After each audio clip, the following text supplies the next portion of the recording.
last session, not too many different things happened. A couple of things happened that took a while. You managed to figure out the scheme of the man in the fog with his large horse, Merton Teller, and his potholes. You managed to figure out that he was the one that's made the pothole, put it there, and is scamming people out of money, paying him to get them back out of the pothole. But you let him leave with his life after confiscating some money and some bits from him. Travelled on. The next day,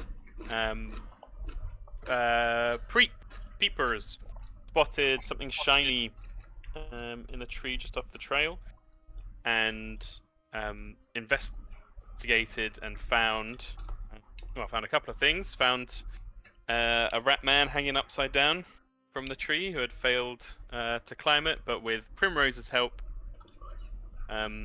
casting a little bit of nature magic on him, Peepers was able to nimbly climb up the tree, rescue Scrick, and also obtain some coins, and handing over a very, very fancy necklace initialed with IS on the back. Less valuable, but pretty kind of iridescent insect brooch, and those are now in Scrick's possession. That night, there was a bit more activity as you were attacked. It began with Celia investigating a very strange experience of these slimy objects falling from the sky, figuring out that they are were actually creatures, and aggressive ones at that. She called the rest of you to arms, woke you up, and we began combat against this very strange snail-like creature called Amelakana. You fought it off, but towards the end of the fight, you were ambushed by bog striders, humanoid insect creatures that usually work with the water, and there was the body of water nearby that they seemingly were trying to drag Gwilyn back to, and they had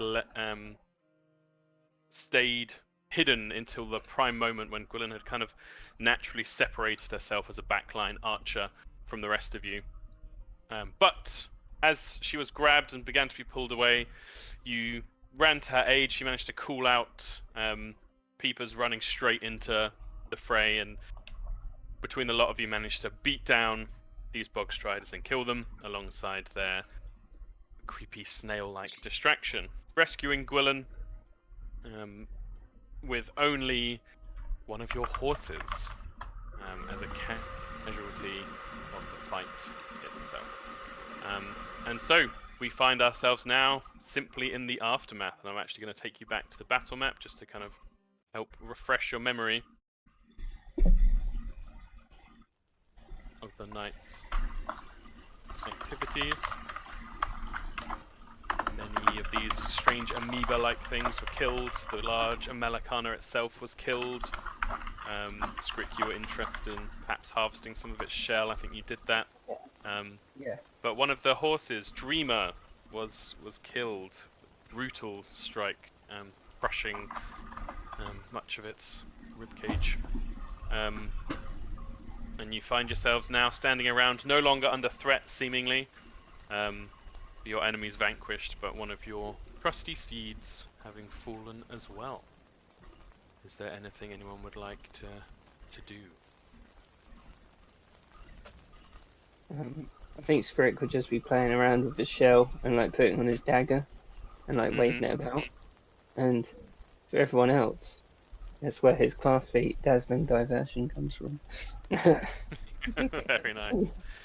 Yeah, you managed to lever off some of these pieces of very pretty refracting light impressively, even just your small amounts of torchlight and such that you have now shine right off the shell, so you think it would be very effective. Yeah, and he twist a light on his dagger so it shines the rainbow on his rainbow scarf, and he's like, oh yeah.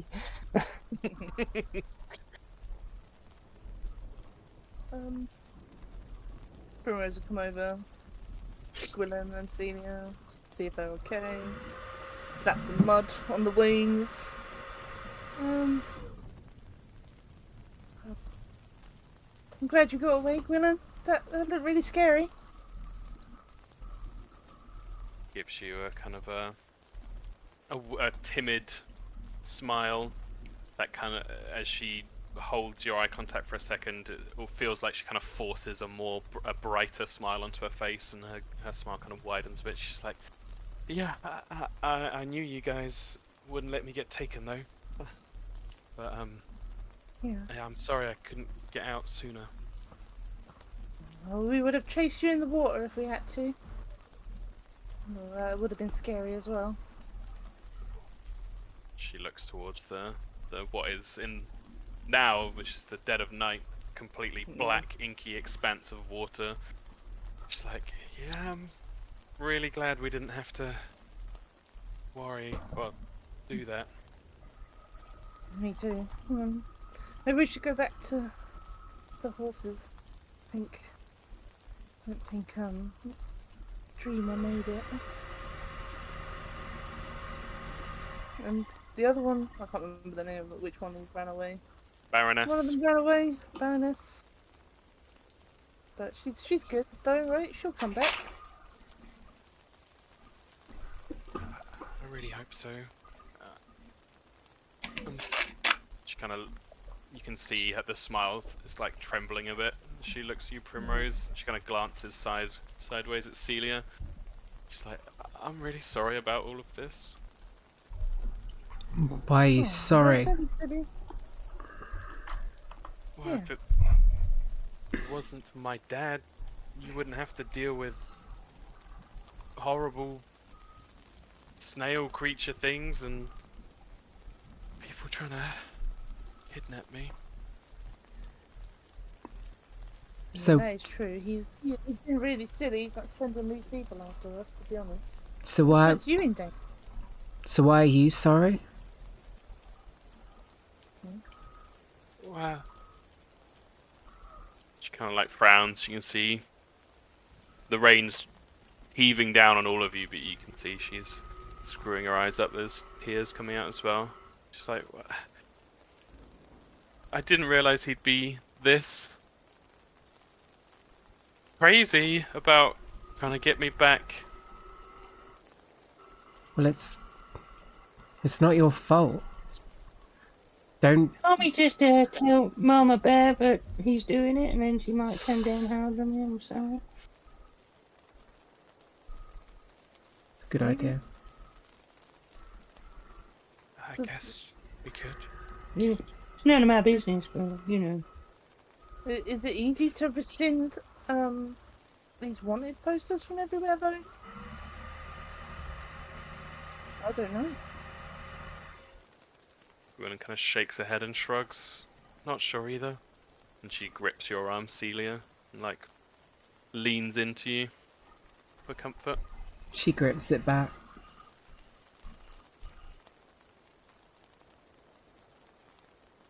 Yeah. Well, I think we should get out of this rain anyways. It's even making my mud too wet. Slap some more onto Gwilym. She's got like a fully mud arm now. Yeah, it's got the tents are still up. Yeah. Should we Hops do it? over. Should we Something do like that. anything with poor Dreamer?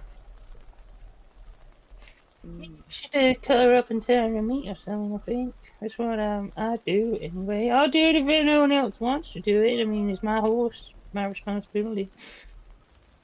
Do we need to? Are we really that desperate for meat? I We don't want to waste the meat. She's a good horse. Well, she is your horse, Rick. You can decide.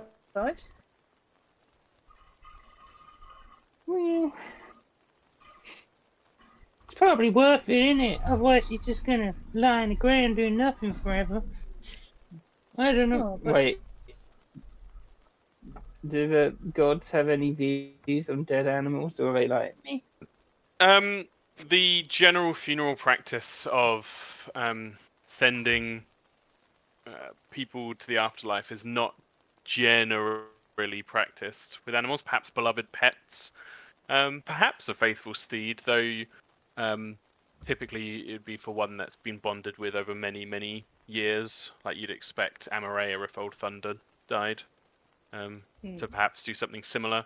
Apart from that, no, there's differing ideas with worship of the Kiadshaw and nature spirits. Some would just say to leave the body to be returned to nature. The creatures of the land will bring in all the nutrients and its kind of spirit back into the soil and the plant life and animals. Yeah, and I think that's one that I agree with. There's plenty of nutrients for the plants to regrow. It's kind of beautiful, really.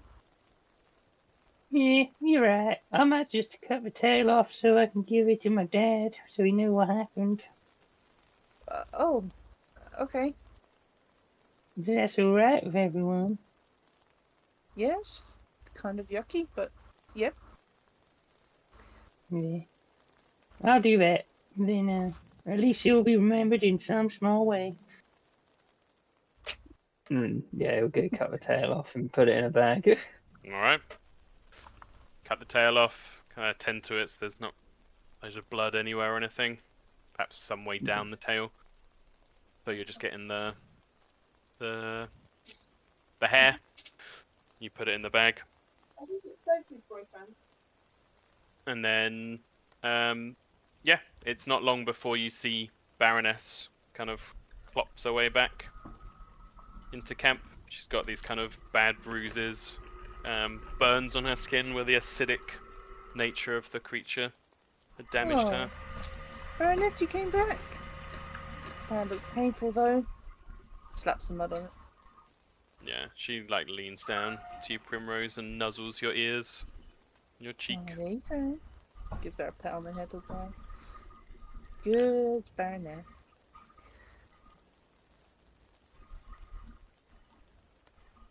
Yeah. Yeah. Your tents are still there. You manage to gather yourselves back up, kind of check everything's in order, but otherwise the rest of the night passes without incident. As the morning breaks on a whole new month, the first of New Sin, the second of the 2 months when so much harvesting is done.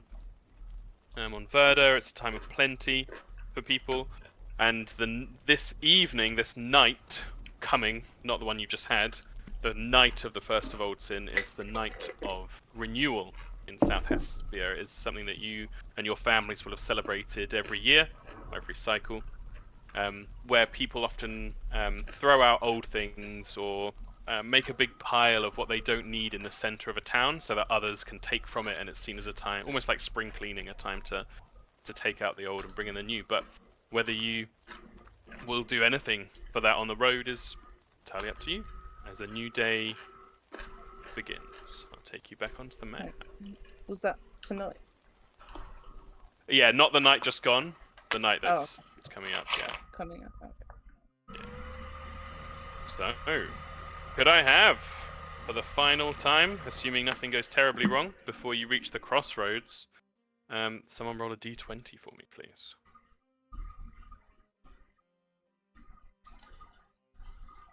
A 4. Thank you. So, the rain actually does ease, and as you wake in the morning, you see that you don't wake to the sound of heavy rain on canvas. Instead, the sound of birds and wildlife around you greeting the dawn. There is a heavy mist, a fog around you, all the moisture on the ground kind of sits, meaning your vision is somewhat limited as you begin to bring the horses back on the road. Now, you are now a horse down. You have 2 needed for the wagon, and you can have 3 people sitting, 2 people up front in the wagon, and 1 maybe more sitting in the back. You've got Baroness still to be. I can't remember which arrangement you had, but you are a horse down in terms of riding. So I just want to think about this and make sure you can still travel at the same speed. So there is 6 of you now. You got 2 horses pulling the wagon.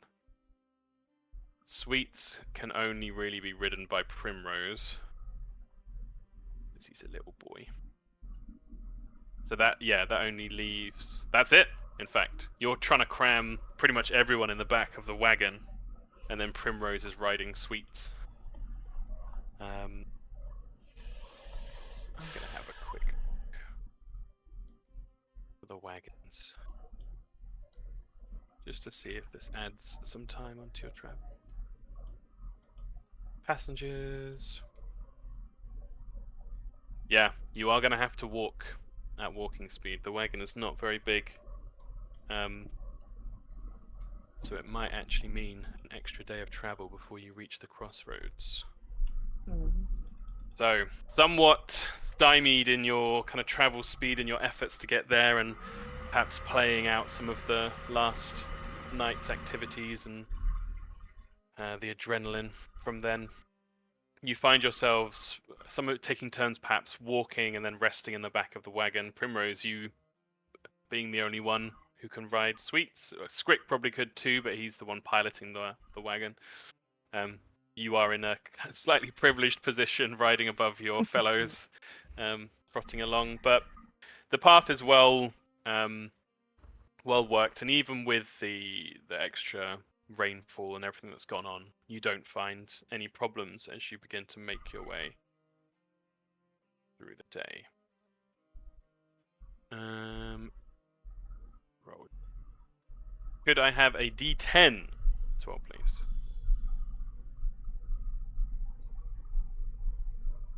A singular D10.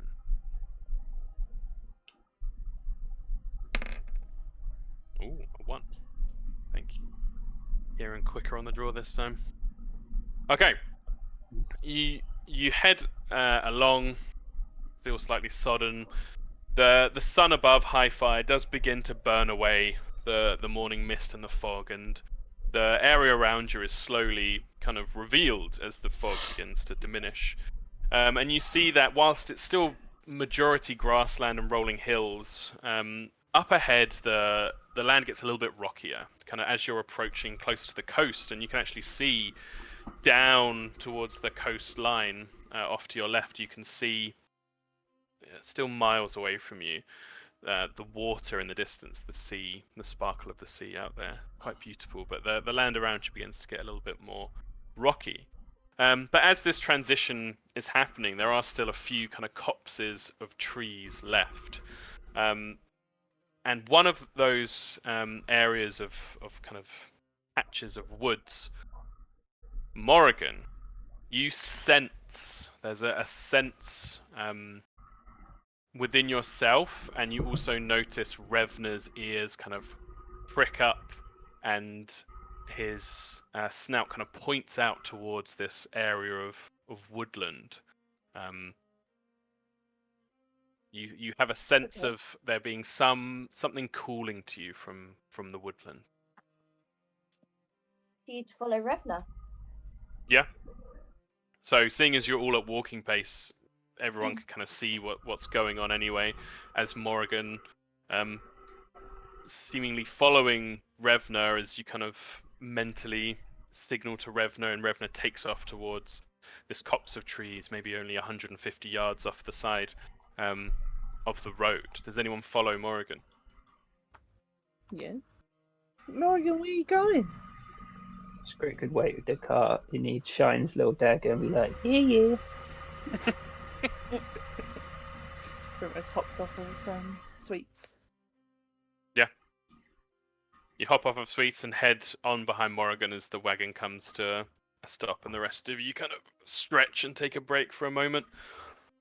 But Morrigan, as you approach the wood, the feeling of it cooling to you becomes stronger, and there's almost like a flash in your mind, a moment of thinking of the Weave Water and Rolo, your connection to Revner as well, are all kind of recalled to you, evoked in your mind. As you get closer, Primrose, you can hear something, as well as you, Morrigan. You hear like a kind of like an animal cry or a whimper. It sounds like an animal is in pain, just within the tree line. Would we recognise what animal? Yeah, you can do a nature check for me. Doesn't need to be a secret roll. Hold on, nothing close. No worries at all. If you want to do one as well, Morgan, feel free. Nature, did you say? Nature. Nature. 14. God, plus 12. Jesus. Sorry, I'm just trying to find the right character sheet. That's alright. I put the old ones in old Morrigan folder. Mm-hmm. There should be Morrigan Fate Weaver.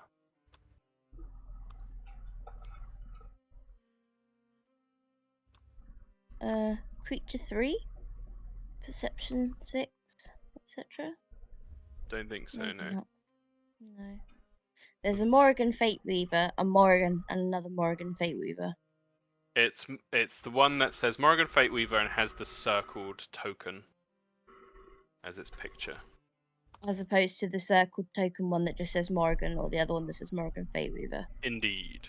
And you can close the Okay. folder that says Old Morrigan. Oh yeah. I'm so smart. It's all I'm good. not. I'm just very tired. Hmm. Nature. Okay. Oh wow, you both rolled a natural 2 on the dice. So neither of you are sure. It's certainly an animal. It sounds like a fairly sort of large-ish mammal. We're not talking about a horse or a cow or anything, but larger than like a squirrel. It's not a squeaking sound. It's like a pained kind of cry, perhaps something a bit smaller than Revna. Do you push on ahead into the tree line to investigate? If Morgan does. Absolutely. Yeah.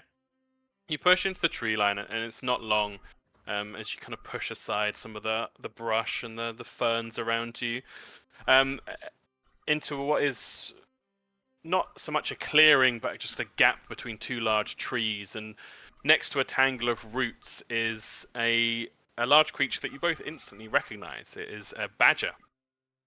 And the badger has its rear right paw stuck in what looks like a rather nasty and long left here. You can see from the rust on it. Snare, a trap, a metal kind of spiked trap that has snapped around the paw of the badger, and you can see it's kind of worrying at its own leg and trying to pull away, and it looks thoroughly distressed and in pain. Well, we should help it, Morgan. It might bite though, so be careful.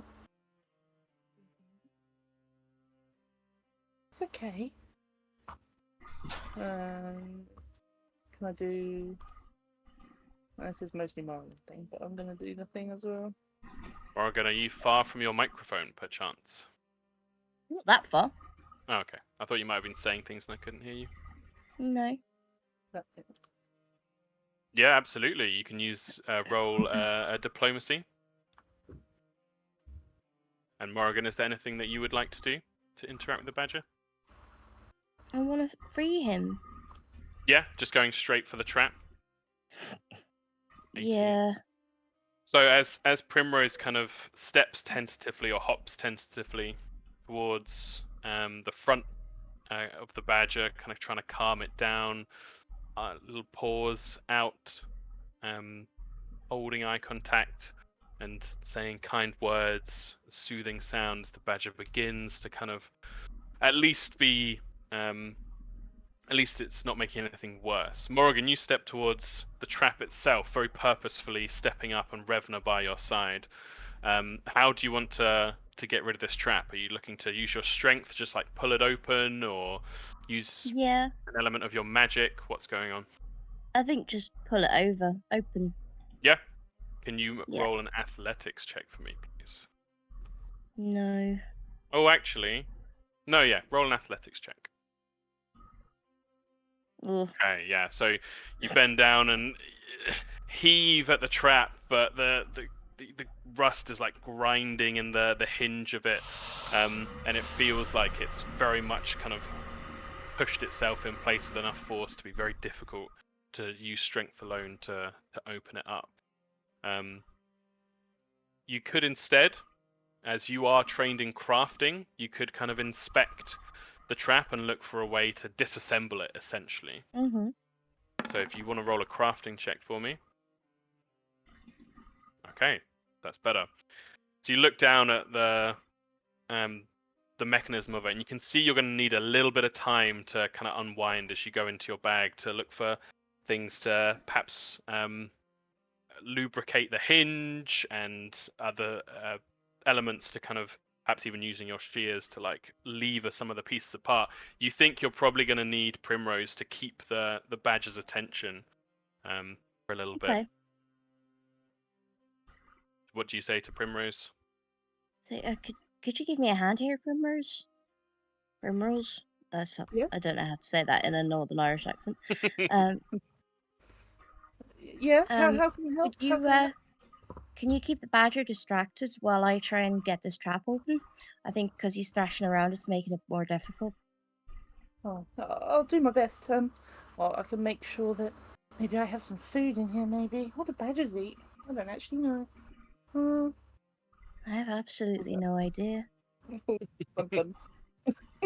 Now that with both of your your level of training in nature, I would say you are both aware that badgers, one of their main food sources is earthworms, worms that you could find just by digging about in the soil around you quite easily.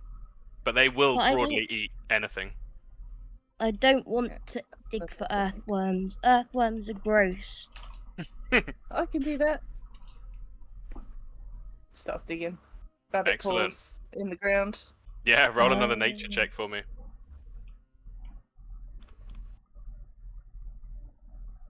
Oh, very nice. Yeah, and before long, even perhaps using some of the water elements of your cantrip, you're able to drive many of these worms kind of up towards the top levels of the soil, and before long, you've got a big handful of squirming earthworms that the badger, even in its pain, between your empathy and the offering of food, it kind of tucks into the worms themselves, and is thoroughly distracted, whilst You Morrigan is able to lever apart the rusted metal trap, which, after a few turns on some of the screws with using the point of the shears and a bit of strength on the edge of the shears to pull things apart, with a rusted kind of creaking, it falls apart on the ground around you, and the badger is freed from it. Excellent. It doesn't scamper away. It kind of flicks its leg where the trap had it, and you can see that blood has been drawn there, and it looks quite like a painful wound. But its face is still snuffling around in the glut of earthworms that Primrose has provided for it. How you doing, Oh, little well fella? done, You well right done. down there? Huh? Sorry. She did it. Well done. Release him. It's fine. I'm just trying to talk to a badger. You do feel a sense of connection to the badger, Morrigan. Not as perhaps as strong as your connection to Revna, who sits calmly by your side and at no point has been growling or kind of any Try element to of eat the threat badger. from the badger. Doesn't seem to want to eat the badger. Do you want to do anything about the wound on the badger's leg? I'll try and heal him. Yeah. So you focus to your magic once more, those strands of fate, and you expend one of your uses of the heal spell as healing magic flows to the badger, and you see the wounds re-knit themselves entirely, and the badger's whole posture and poise kind of relaxes a bit as it finishes up on the feast provided for it by Primrose. It nuzzles against your hand, Primrose, and seems very grateful, but soon turns back to you, Morrigan, the connection kind of deepened by your healing magic, and kind of stands in front of you on its 4 legs. It doesn't stand up on 2 legs. And there is a moment of connection between you and this seemingly wild badger, and you can feel that same sense of a special connection that you felt when you first came into contact with Revna so long ago and Rain on the Roof. I think he likes you, Morgan. Yeah, seems like he does. And Revna must like him because he's not trying to eat him yet. What do you think? Should we take him along with us? If you think that's the right thing to do, then yeah. Don't know. I've got a soft spot for any kind of sad creatures I find along the way, and that's how I got Revna. So and that's worked Maybe- out pretty well for me so far. Yeah. Well, you must have a way with animals, Morgan. Maybe we should see if he follows you instead of. Yeah, that sounds like a good idea.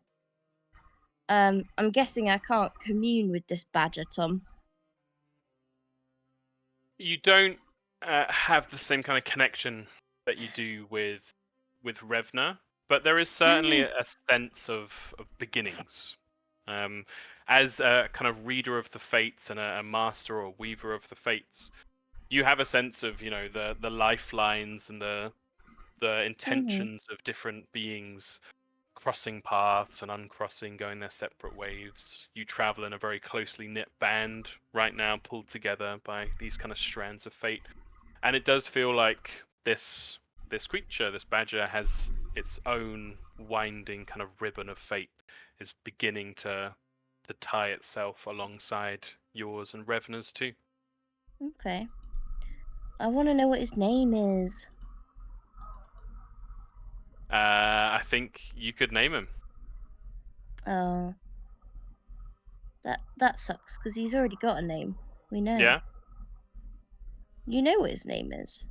You want a sense of his true name. Yeah. And what do you think his true name is? Gustav! Gustav the Badger. Gustav the Badger. Yeah, you Started notice. as a joke, now we're here. You notice the Badger, Gustav, and Revna kind of interacting with each other, getting used to each other's scents, especially. But yeah, as you and Primrose kind of slowly make your way back out and looking back, you do notice that with a last kind of snuffle at where the ground was, where Primrose dug around, Gustav does seem to wander along behind you. Would you let me pick him up? Go ahead and roll a nature check, please.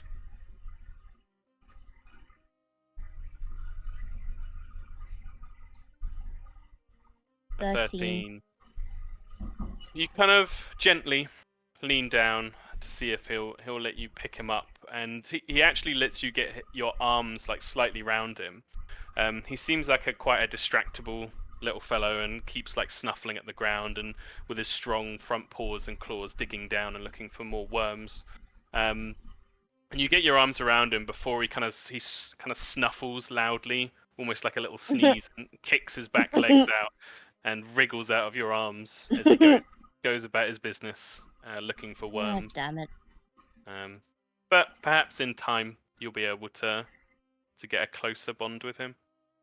I basically just had a vision of coming out of the woods holding this badger, being like, look what I found! His name's Gustav! The rest of you see Primrose and Morrigan emerging, with Revna padding alongside her, and now a badger following along behind her as well, snuffling at the ground as it goes. Hey everyone, we found an injured badger. Seems to like Morgan quite a lot. That's nice, I guess. Yeah. I thought it was nice. Well, Found a new I guess you different can go in the Morgan. back. Yeah.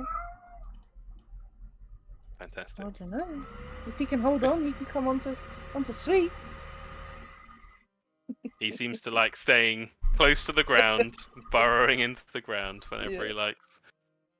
Right, that's an interesting archetype choice from Morrigan there. Right, Gustav the Badger has joined the party. It's quite a contrast to the cool Black Wolf I Revner. know, right? The ink black Revner, the wolf no. tattoo, and then Gustav's just there like, I like worms. But we'll see.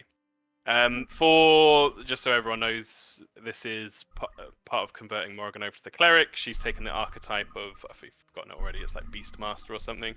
But she can't have both Revner and Gustav out as like a companion at the same time. Obviously, for RP, they'll both be toddling along. But in combat, she'll have to have one or the other. Otherwise, every 2 levels, you just take another animal companion and you just have a whole menagerie in combat. See, But anyway. I can put her weasel thing next to the badger. They can wander along together. Oh, little weasel, little badger. Yeah, I like Gustav already. He likes worms. Cool. You keep traveling further along, and due to losing poor Dreamer, you are slower on the road.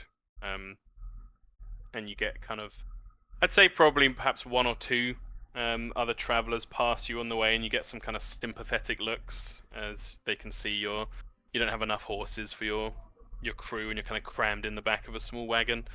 But If we're coming this way, yeah, Scrick would like to like wave them down. He said, "Howdy there, travellers. Afternoon. You didn't happen to notice anything strange up near them crossroads, did you? Strange, like what? I know, like bodies strewn across the crossroads. Any dead horses, anything like that?" Stereo, no. Nothing like that. I certainly would have noticed that. Crossroads looked as very much as bare as normal. He'd get out a silver piece. He's like, "Did you and he'd like rub it on his shoulder. Do you see anything weird at all?" The guy kind of scratches his chin. Anything at all, sir? I saw, yeah, I saw,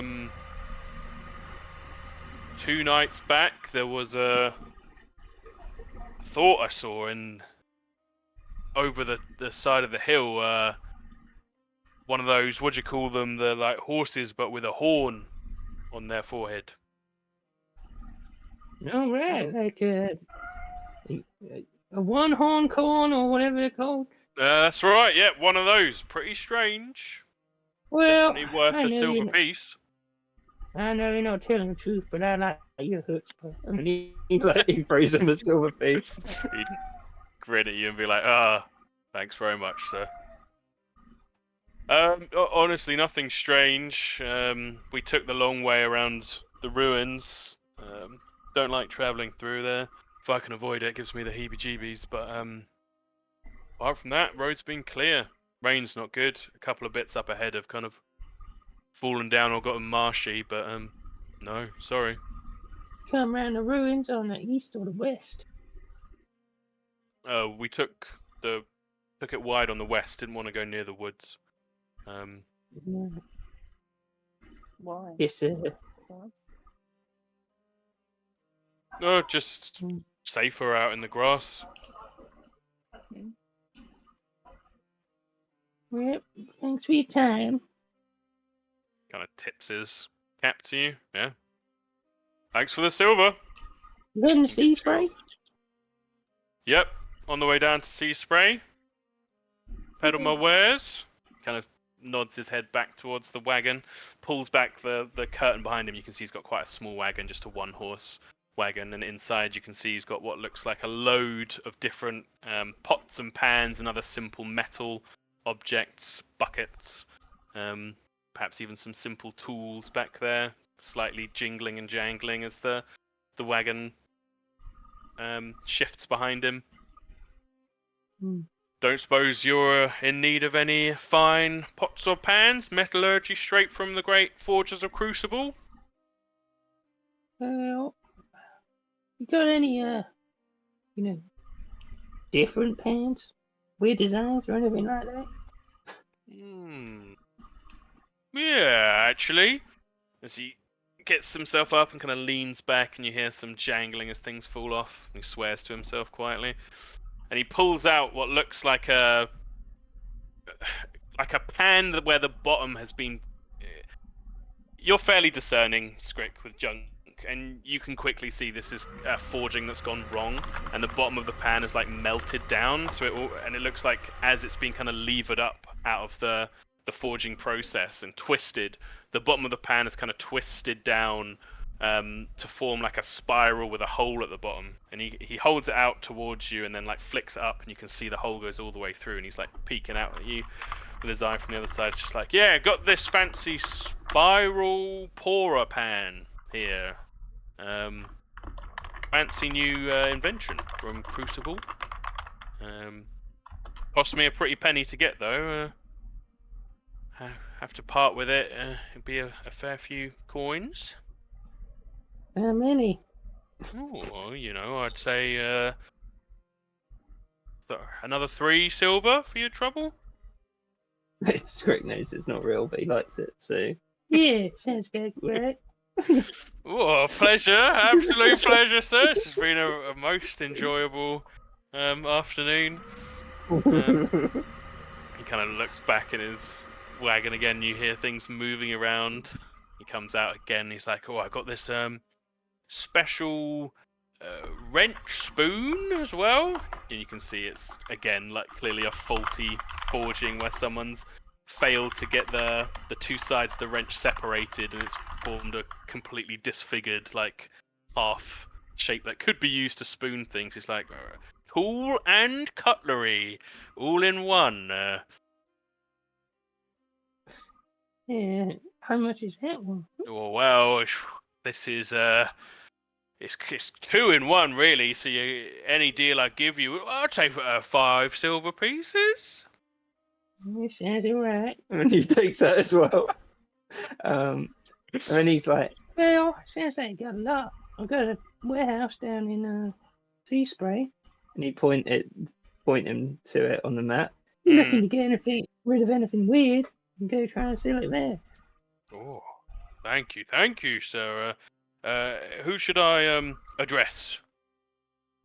God, where is it? What's her name? Zassyria. Creepers. Yeah. Just say you met me on the road. Name's Detritus Jones. She'll recognize me. Right, you are Mr. Jones. The name's Bernie Pottswell. I like the pot. That's right. Bigger, why not get all the free advertisement you can? Put it in your own name. I'll make sure to stop by this warehouse of yours and see what business can be done. Yeah, and if you're down there, go to the Salty Knuckleball and tell Pudley that Detritus Jones sent you, or Scrick, that's my nickname, yeah. And he might give you a free drink. Lovely. Well, a few more days on the road before I get there. Anything weird I should be looking out for? Oh, you'd mentioned the guy who was trying to trick people with the making holes in the road. Right, you are. Avoid And any he'd also potholes. You might say there's some bodies of bounty hunters they went past as well, but they didn't check them very thoroughly, so there might be some stuff on them. Yeah, he looks a bit worried, as you mentioned about bounty hunters, but he gives you an appreciative nod. It's like, right, I appreciate the heads up. Yeah, no. I didn't get him. No, well, of course. Nothing strange at the crossroads at all. Just looked like it normally does. Signs are still there. Yeah, sorry. Just you, Ratman? Strange. Yeah, just me. I'll be there soon. Right. Fare thee well, weary traveller. Very well, Mr. Jones. He tips his cap as well, and as he kind of trundles along, and you hear the pots and pans rattling in the back of the wagon. You can see him greedily counting the silver pieces in his hand, as he looks like he's had a very nice afternoon. But you head on, and you are closing in now, right on the edge of reaching the crossroads. But well, it's up to you. If you want to kind of push on into the night, you can do so, or you can rest up now and push to the crossroads in the morning. It's probably another couple of hours travel away from you, but you're at the end of a typical day's journeying. Yeah.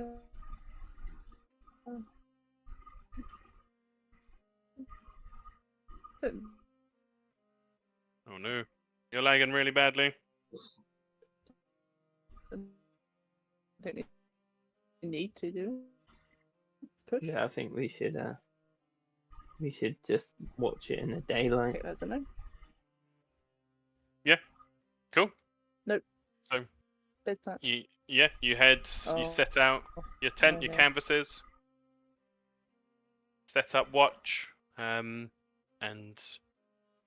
did you want to do anything in tradition of the night of renewal?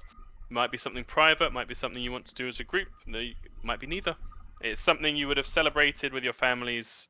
Every month there is a particular day, and a month is 15 days long in Archivia. And in each month, the first day of the month is a certain little traditional celebration of something. And the one for this month is the Night of Renewal. But it might be that being out on the road and away from your families, that doesn't really feel like a relevant thing for your character. I think the only thing would be that Primrose is slightly worrying about, well, my brothers and sisters, they better not throw my things away. I know what you mean, Primrose. I worry every day my stuff's not being kept around. Well, also for Scrick, this is like the juiciest night of the year. You're missing out on when everyone throws their junk out into the middle of the town. In Lumen, this is like, if you'd been in Sea Spray on this night, woo! But you're out on the road. Mm. He'd be like, he'd just have his pans that he bought, and he'd be like, if anyone wants to help me clean these pans, then they're welcome. I'll help you clean the pans. Thanks, Primrose. I think I got a pretty good deal. Look at him, it's like a spiral pan. And he holds it up and looks through it. Yeah. It's only They 5 look really silver. pretty, actually. Yeah. That's quite expensive, but it's worth it if you like it. Dandy was Well- gonna help as well. I don't know if they're worth as much as I paid, but I like them, so I don't give a shit. Yeah, that makes it worth it. Then that's fair Yeah. enough. Dandy, you can go in the pan. Yeah. Yeah, Dandy Dandy, you happily clean like this clambers pan. into the pan and like keeps twisting himself around, like moving himself around and around, so his leaves brush the sides, perhaps with a little bit of moisture as well. But you can see he's starting to get dizzy after a little bit. Right, you did a good You job. You could did a don't good make job. yourself. Yeah, exactly. But don't make yourself dizzy. That's silly. Yeah, he like pops out of the pan, and, like slightly dizzily walks back to you, Primrose, going off in a slightly wrong direction. Oh no! She picks him up and puts him on her head. You stay up there for a second. Would there be any water nearby? Yeah, certainly. When you guys make camp, one of the things you're looking for is like a nearby pool, or even better, like a running stream. I'd say there'd be a little stream this time, Yeah, heading from see. east to west. Seeing as it's a night of renewal as well, he'd be like, nobody watch me going for my yearly bath. And go to renew himself in the river. Very nice. Yeah, and as you do, you see just an almighty amount of filth emanates out of Scrick and is carried down the river. And as he kind of shakes himself about and pulls some of the detritus from himself, and he emerges, he's quite a handsome little rat folk with his fur looking a wholly lighter shade than it did before. Oh, You'd be like, you're I feel a looking lot lighter lighter as well. somehow. Lighter and brighter, you're right, Primrose. You want to do that for a while. I don't know how you carry around so much. That's why I'm so buff. He Oh, I waves. must be, yeah.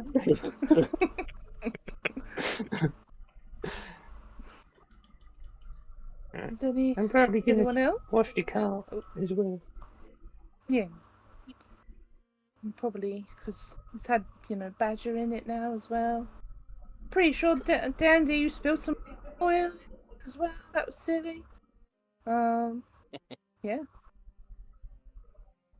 Yeah, and Scrick, you find that actually the spiral dysfunctional pan actually works rather well as a watering implement, as it kind of like sprays the water out slightly due to its strange shape of the hole at the bottom. Nice. Just gives Dandy a shower in it at some point. Oh, very nice indeed. Hero point to you both. Go. Does anyone else do anything for this night? My whole family starts cleaning out and getting rid of some of the more dead plants and planting them back in the soil and things like that. I'm not gonna lie, I'm pretty sure I'm probably just bonding with Gustav. Yeah, Yeah.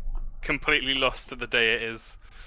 Just helping Gustav. You find that he is, whether he's hungry or not, he is a constant snuffler. He likes to dig little holes and investigate what's going on. He loves like a tree with a set of roots that he can kind of dig down in between, and you often see his little bum wiggling in the air as he's trying to dig down under a tree. Are you basing the constant snuffling on me? Not consciously. And Are you Revna saying I'm a sits. badger? Revna sits happily and calmly nearby as you do begin to bond with Gustav. How willing would Morrigan be? Like, how hands-on do you see Morrigan being? Is she just kind of like, talking to him and stroking him when she can, trying to like break that touch barrier, or is she like getting down in the dirt as well and like finding worms for him and Getting down in the dirt and finding worms. yeah? Yeah. Sadly, it's not very me.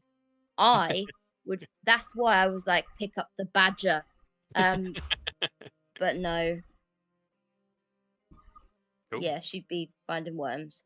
Yeah. So the elegant kind of mysterious form of Morrigan Fateweaver is now kind of scrubbing around in the soil, and perhaps sharing a few funny moments with a new little companion, Gustav the Badger, enjoying the evening. Very nice. Celia Cool. would reply to Primrose and just say that she would say sorry, I'm just getting my words correct there. She would say me and Mum and Uncle Boone usually go, well, when I was younger we used to go to Grandma Bellswift's, great grandma, and she'd cook us up this, I don't even know what was in it, some sort of stew with different meats. I actually think Ashley got it from most of the meats from your dad, weirdly, Scrick. Probably the horse did. I mean, maybe. Yeah, we'd usually do that, and it would just sort of be a quiet night, and then, well, usually I'd sort of sneak out later in the evening and go sort of wandering in the nearby woods on my own, I mean, that's how me and Sweetleaf got to got together. Really, we kind of met out in the woods, both exploring. I mean, obviously we knew each other, small town, but yeah. That's a really nice story, actually, Xenia. I'm glad that's how you met. That sounds really lovely. Thanks, Prim. Yeah. Gwilym would kind of smile and be like, yeah, I had to get away. It's the worst day of the year. Normally, Mum likes to gather all the things we don't need anymore that typically Dad's bought through the whole year and give them away to people, but Dad would argue with her and say that, you know, he earned it and all of that stuff. He wasn't very good at letting go of things. And she'd kind of catch herself thinking that and kind of look down. It's kind of nice that you can both find that safe space outside of the walls together, though. That's quite nice. Yeah, it was. I had to get away and I'd run off into the woods, and to be honest, I was feeling a little bit worried, and then I saw this one. Celia smiles and just says,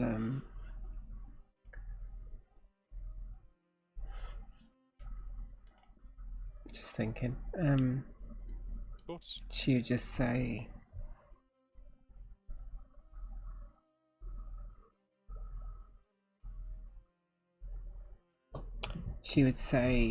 that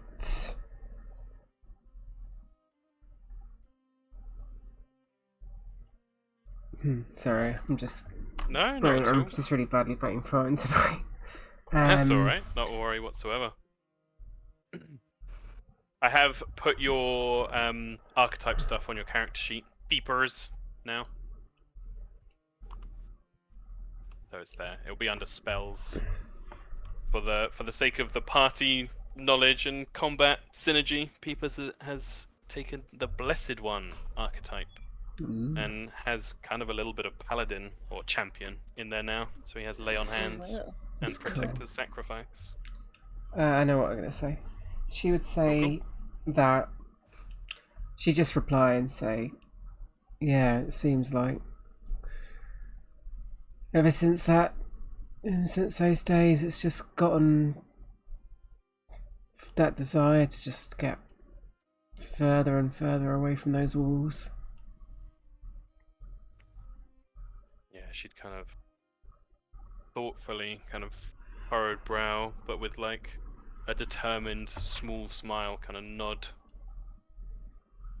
and say back to you like, yeah, a lot of these days I still feel like I'm wandering in the woods,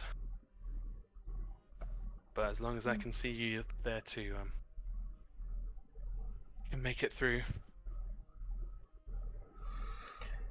She just looks down to Gustav the Badger and just says, yeah, well, if that thing can survive out here and finding someone ready to help it out of a bind, then I guess so can we. And she kind of looks at Peepers, thinking of the fact he was pretty instrumental in that last combat in saving Gwilym. Cool. Very cool indeed. The evening moves along. You build yourself a little fire. The rain has not returned, and the fog completely burned away. You are finally treated to a proper fire and some warmth before you retire, with setting a proper watch for the night after what happened before. You know not to leave yourselves unprotected. But the watch passes too. Cena in the sky, somewhat diminished. These are the months of the Archevian year when she's furthest away, but still large and strong in the sky. But the night passes, and a new dawn breaks, the second of New Sin. As you gather your things and get ready and do your daily preparations, you know that it is maybe 2 hours before you reach the crossroads, the place that you've been trying to get to ever since you left Lumen, the place where, hopefully, desperately, there might be some answers, though with Scrick's inquiries to travelers, there doesn't seem to be much. And it will leave you with some decisions to make. You begin to head forward, once more trudging alongside, taking turns. But before long, you do find yourselves at the crossroads themselves. The area, the road it's gotten more and more rocky, and the crossroads themselves are kind of embedded within a valley between these large rocky cliff faces. The road heads on in front of you. An old, covered in moss and greening kind of old wood hammered into the ground, a large stake, practically the size of a tree trunk, with hammered signs onto it, proclaims Crucible to the north, no distance given, sea spray the same to the south. A smaller sign has been put in the ground. The AI art didn't want to do it for me, no matter how hard I tried.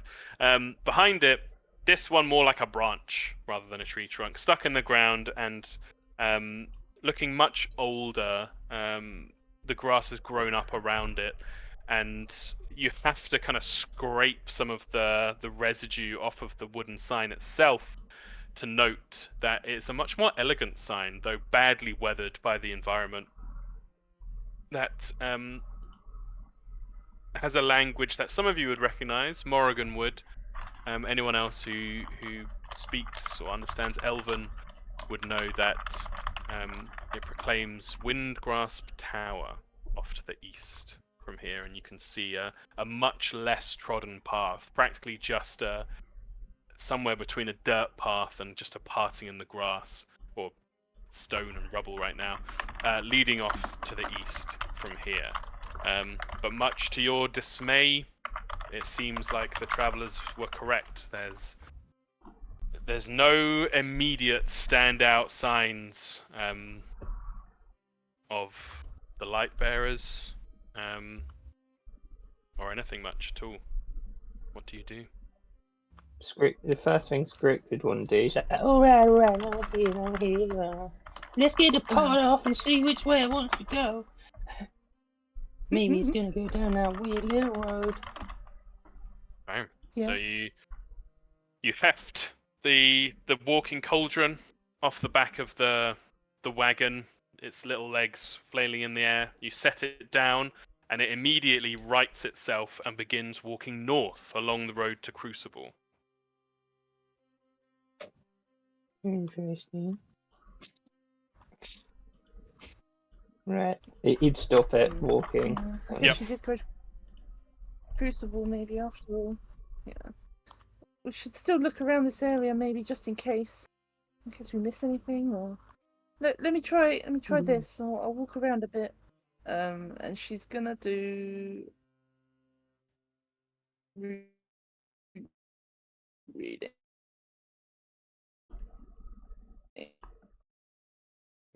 Lagging.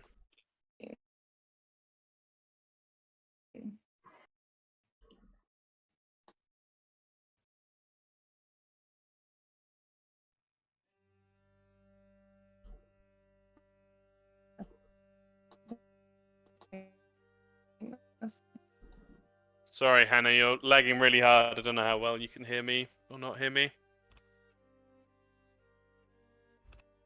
Might be worth typing. Oh, route reading.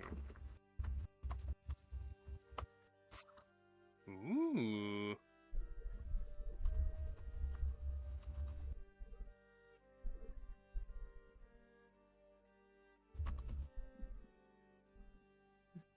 Interesting.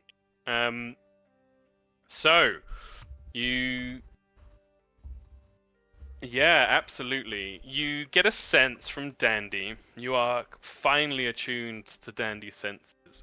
One, that there isn't too much in the way of vegetation around here. There are small patches of grass, and Dandy goes from one to the other and takes the moment where he almost kind of, as if, like when you're sat on the beach and you want to kind of push your feet under the sand, he kind of wriggles himself down into the grass and sits amongst the vegetation there. What is your perception modifier? You may have to type it.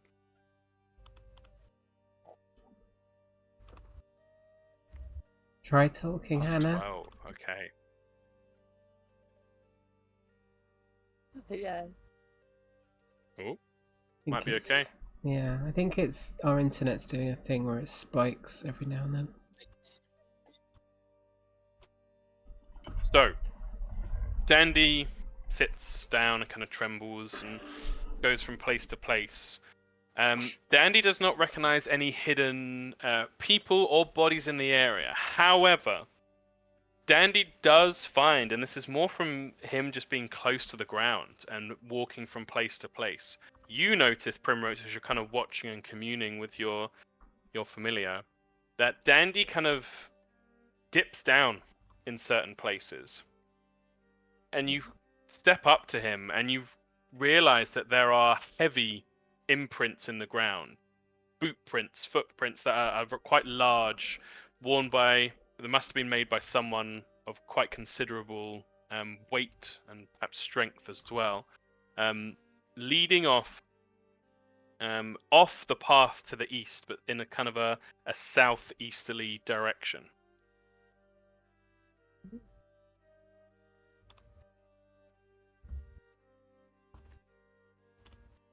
Yeah, so Primrose begins to follow this trail. The rest of you following her too? Yeah. Scrick use his long snout rat nose Mm-hmm. to see if he can get anything about these footprints. Absolutely. What is your perception modifier, Scrick? Okay. Would he get the circumstance bonus as well? He would, yeah. It'd be 11 with the +2. Oh wow, okay. So, I don't know whether this might make you halt, Primrose, or change things around, but giving yourself over to your sense of smell, Scrick, which is finely honed with your ancestry, you quickly pick up on a dual, like a double metallic smell. The smell of metal having been pressed down into these footprints. You think someone wearing heavy armor walked this path, but also the iron or coppery smell of blood. There isn't much blood to be seen at all, but your snout, your sense of smell, picks up this very faint smell of blood that seems to move along with the footprints. You just like, someone was definitely wearing armor, and they're definitely in trouble. They're bleeding everywhere, from what I can tell. Sounds a bit like the night outside sea spray. Although, Yeah, they do. We should probably all follow it, right? yeah, how fresh Yeah. is the blood? From your smell, Scrick, and it's not perfect, but you gave it a good sniff, and you don't think it's particularly fresh, but the strands come together in your head, and you do think that it's not crazy old either. The idea that it could have happened when the light bearers were here is not out of the question. Yeah, he'd say that then. Definitely follow Okay. it then. Yeah. So you put you could even lead the wagon along with you, but the group of you begin to follow these faint footprints, and to many of you, you can't even see. Kind of Primrose is following Dandy, and Scrick is sniffing, but you can barely see what they're following. But the trail actually becomes more obvious as you follow this, and it takes a good, I'd say, 3-4 minutes of walking slowly alongside this trail, and it brings you to a rise in the rock. You're away from the kind of path now, and it leads up to a cave where now the blood is actually visible on the ground. There's a trail of spatters of blood. leading to a cave mouth in the side of this rocky cliff. Oh shit, that doesn't look good. Celia will raise her shield no. and march on ahead. Oh my, we going in there? Okay, we can do it. We can do it. Okay. With Celia's Then shield you raised high, recommend- and the rest of you gathering behind her as you head in, Gwilyn nocks an arrow. It is pitch black in here, but I'm assuming some people will light a torch, perhaps a light cantrip or Yeah. two. I have dark vision. Very nice. Okay, so between you then you begin to step inside. It's not far, it's not a deep, winding path or anything, and within 30 seconds you have found yourself, and blood splatters along the way, at what is essentially a fork in the junction. You see this dark cave spreading out in front of you. The passageways are fairly narrow, two of you kind of side by side at a maximum, but one goes off to the left and one goes to the right. I'm going to switch us to the cave sounds.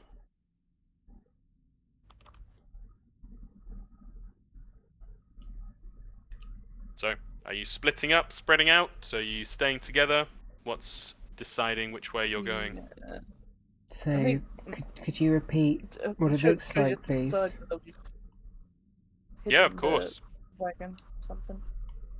Oh yeah, you wanted to hide the wagon outside, that's not a problem. It's very craggy, kind of in this area. Scattered rocks on the ground. This looks like a natural cavern that has kind of eroded in some places.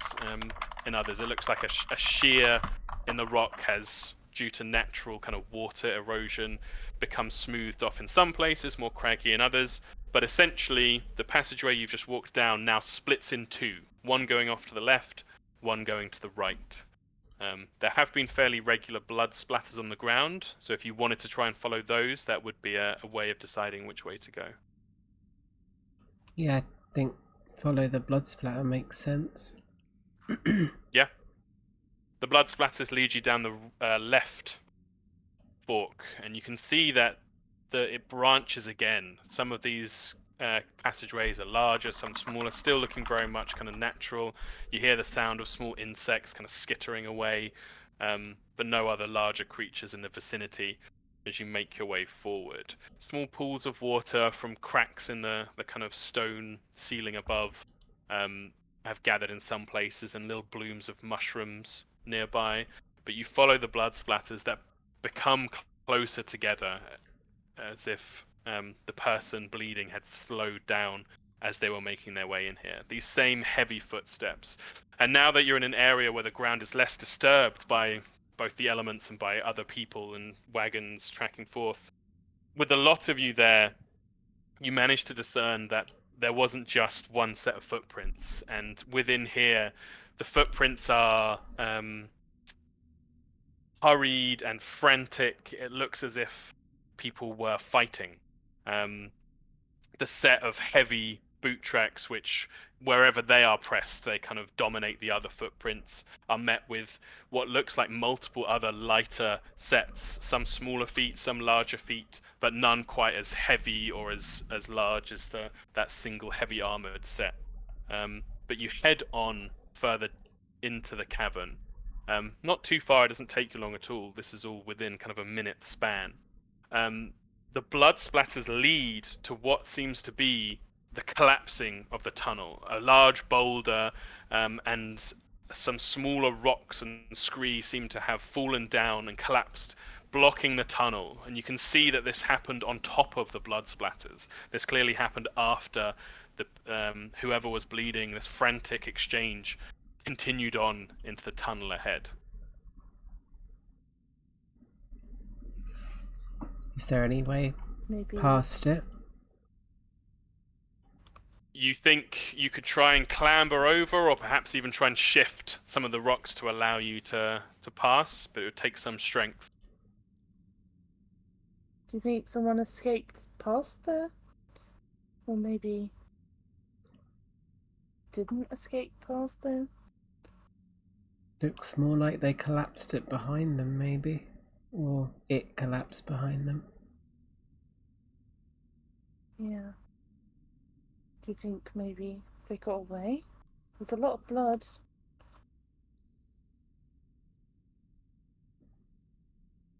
Only one way to find out. We could check the other tunnel, see if it goes to the same place. True. Yeah. Yeah, it actually doesn't take you long at all. You check around and you see that these passages kind of wind around and connect up to each other. It's not a huge area. I don't mean to paint the idea of kind of a labyrinth. This is a small cave. It just has a bit of kind of a winding nature to it, and you can see that there aren't other blood splatters there. It very much seems like these people, whatever was going on, kind of traveled through this passage direction that you've taken, and yeah, whether they collapsed it behind them or it happened naturally, there is now this kind of collapsed rocks blocking your path. But you could clamber over them. You could clamber over. There might be a danger to that. You could try and move some of it aside. It wouldn't take you too long, but you'd need to test your strength. Could I have repaired my shield before? Oh yeah, absolutely. You've had a whole evening and everything. Okay, thanks. No worries. Is there like, does it seem like it could be bigger if we try and get behind this, or this cave So- bigger? The passageway is the kind of fault in the rock is a bit larger here. Probably about 3 or 4 of you could stand abreast, but it's blocked by these rocks. Half of it, kind of to your left, is what looks like a very large boulder that's been there a long time. You don't think you could do much to this at all. But on the right-hand side, there's these kind of collapsed, a variety of like bigger rocks, smaller rocks, none as large as this boulder. It doesn't particularly look like if you were to clear some of it out the way that it would collapse further, no. The ceiling above is solid stone. It's not like a mine shaft or anything like that. You don't think you're in any trouble of a cave-in, which again might lead you to think that perhaps this formation was brought down intentionally or from the side of the passage.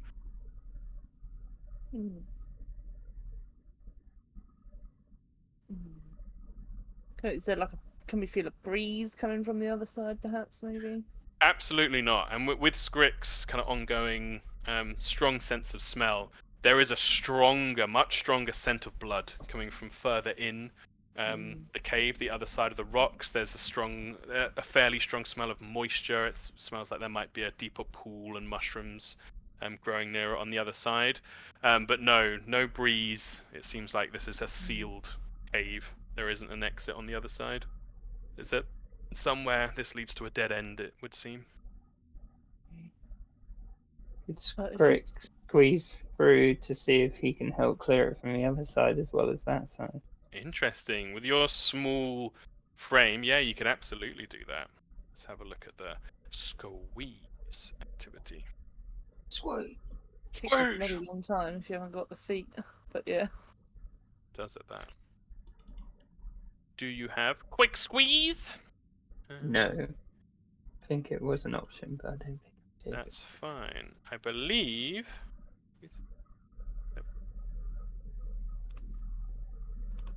Without a check. Acrobatics check, please. Alright. I've got a DC in mind. I'm just going to take a little look. Yeah.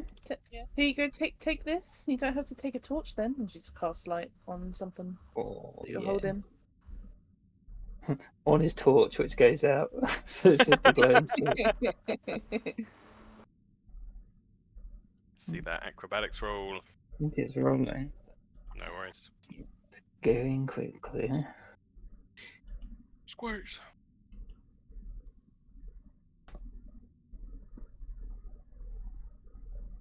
Yes. Scrick Oh, manages there's to the find a door. very tight space between the large rock and a Oh, yeah. smaller rock. 17.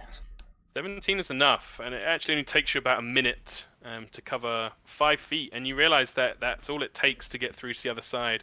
You squeeze yourself through this tight space, shimmying your shoulders and holding up the light object in front of you, and you manage to pull out the other side, and you can quickly see that, yes, there is a larger pool next to you. It looks shallow, and around the edge of it are some mushrooms, and the cave seems to go on further in. But yeah, you're now on the other side. Definitely give you guys a bonus to the roll to clear it, because you got Skrick on the other side as well, if that's what you want to do. I'm ready. We could. I guess I could squeeze through and help Skrick on the other side as well. But yeah. I can try and move it if you want me to.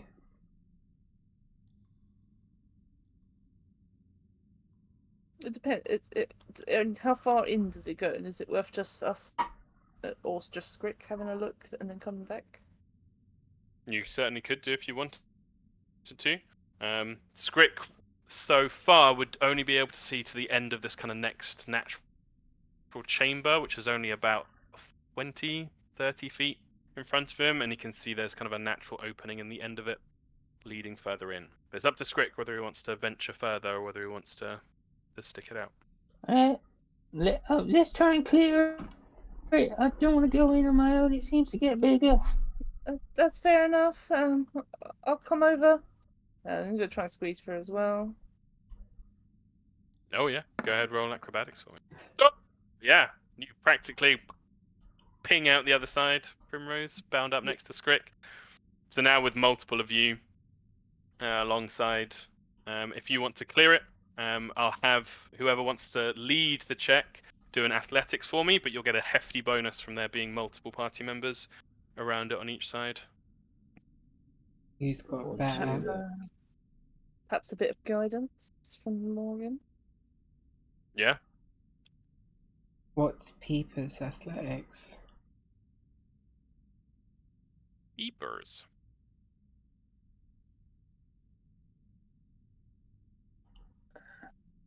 Are you there, Georgie boy? Yep, sorry, one sec. My athletics is. I get a +1. Wow. Oh. Oh. he's a Dex monkey boy. This ain't acrobatics. Oh. 15. Would you like to hero point it? I'm not saying you failed. You might be No. absolutely fine. Cool. So, Celia sets her shoulders into moving the larger things, and the rest of you kind of coordinate around her. Even Revna and Gustav are digging as well. Gustav did a really good job of it, actually. And Skrick and Primrose on the other side. There are a few times when the rocks kind of slip down, but you do clear. And I'd say in about 5 minutes, you manage to clear the rocks enough that you can kind of pick your way over them. Continuing on, you do see these mushrooms, these large kind of moist-looking mushrooms next to this pool in the cave. But as you swing round to the end of it, there's once again a kind of fork following the bloodstains, unless you say otherwise. You continue down a very narrow passage. You have to go single file, Celia with her shield raised, leading the way, light pooling out around you on the rock surfaces. Did we see? You turn. Sorry, go on. Did we see mushrooms somewhere before? Um, Am I just misremembering? F- I don't think. No, not further back, way further back, when you were at Horsehair Hollow. You saw very strange mushrooms connected to the Fey realm. The mushrooms here just seem to be normal mushrooms that have grown up in a dark, wet area. Okay. But well remembered. You follow the blood trail around this narrow, winding point, and about 30 seconds later, you emerge into what seems to be the dead end of this cavern. And before you, with the light glistening and reflecting off the rocks around you, you see a figure slumped against the rocks at the end of the cavern. Arrow shafts pepper the plate mail wearing body. This large figure that those of you of Lumen, immediately recognize as the armor and the powerful, tall, strong frame of Yormag the Bastion lies still and bloody in the corner of this cavern. Many arrow shafts stick out of the joints in his armor, and a sword lies at his hand next to him, alongside his shield. Interestingly, the sword is not his. You actually recognize the sword as belonging to Sigurd Stormeye, another of the light bearers, a fighter. Yormag, typically wields a hammer, and this is nowhere to be seen. Next to him, though, you do see a large bag and what looks to be a water flask, open and discarded, next to him as well. Seeing as they're adventurers, did Jagged Filter have arrows with shafts that were recognizable, and do these match those sort of shafts? Yes, she did, and yes, they do. Recognizable black and green fletching on the arrows. Dipped as a telltale sign from each of these arrow shafts. Oh. This doesn't look good. Part of me didn't really want to believe it, but Jagged Filter she must have turned against them. Yormag. She's gonna go up to the body, inspect it, I guess. Yeah, your memories flash back. Previous times you've seen Yormag, great hero of Lumen Village, a kind and patient mentor to many, and he even kind of pulled you up onto the horse, if you remember, when the Lightbearers first set out, and praised you, Primrose. But here you see his armor with recognizably him inside. You begin to inspect the body. Could you do a medicine check, please? Yeah. May help. Yeah, of course. If you want to roll athletics for me, Celia, you can help move the armor. Something like that. Oh! You can use the hero point if you like, or you can leave it as it is. That's a successful attempt to aid, so you do get a bonus from that. Okay. So, gently, with kind of the reverence and respect deserved for this great hero, you begin to pry aside some of the armor. In many places, you can just see the arrows have bitten deep into the powerful musculature of Yormag.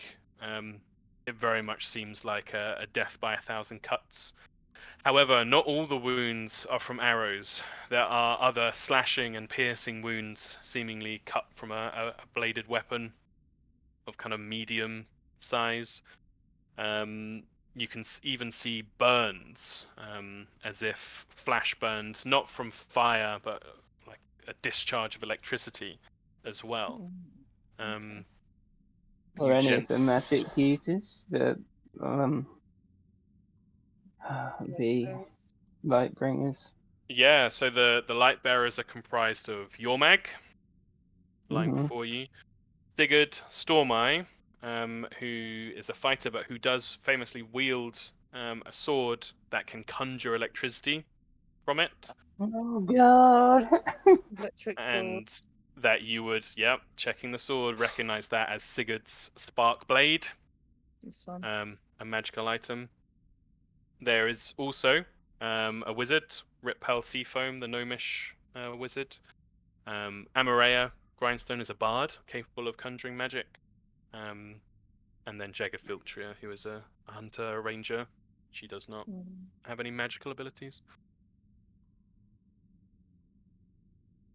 It looks like This he doesn't look good. went down fighting at least. No, he doesn't. But does it look like the cave was maybe collapsed from the inside, or someone collapsed it from the outside, or does it not really? Can't really tell. You're not entirely sure. You could go back and check more, but just looking at Yormag, it certainly seems like he went down fighting. As you kind of place him a bit more at rest, 'cause it does look like he's just collapsed and completely given out, his body finally giving in from the fight.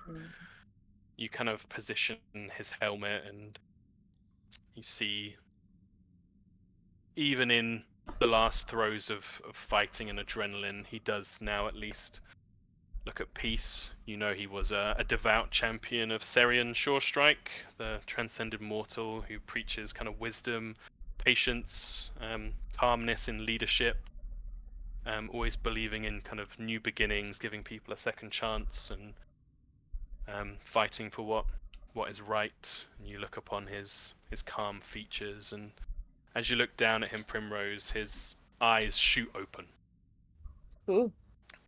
They are fully bloodshot, and with a kind of lurch, his body doesn't stand, but instead the blood within him pools outwards at an impossible speed, and the blood itself seems to form an appendage that reaches out towards you, Primrose. Can I have everybody roll No. initiative in just a second for me, please? Listen, that coming. As you are under attack. Damn it. Don't roll just yet. I'll get you over to the battle map. Should have took the sword quicker. Right. I'm going to put you in positions of where it sounded like you are, but once you're on the battle map, feel free to move yourselves around. Primrose and Celia were definitely next to the body. Like Skrik was fairly close too. Others I'll just put around. Peeper's probably watching out for Gwilyn. Or I could put it down now. Revna next to her. Right. Over. Some people I'll probably have to adjust your light settings. But I can do that whilst you are rolling initiative for me, please. Let me put light on Celia straight away. Bright light, dim light.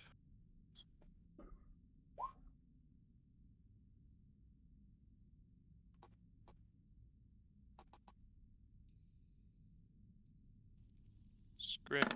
Guess I'm gonna let you head light as going as well. Yeah, the magic stick, and Dim magic torch. magics. Cool. Right then. Battle music.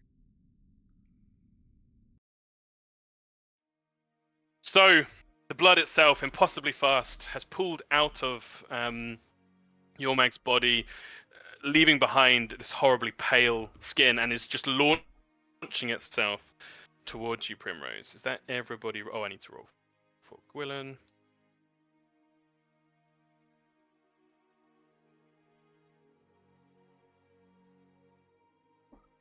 Gwilyn, Skrik, Dandy, Morrigan, Peepers, and Celia. That's all good to me. Okay. So I will reveal, which is actually going to mean I need to push people back slightly.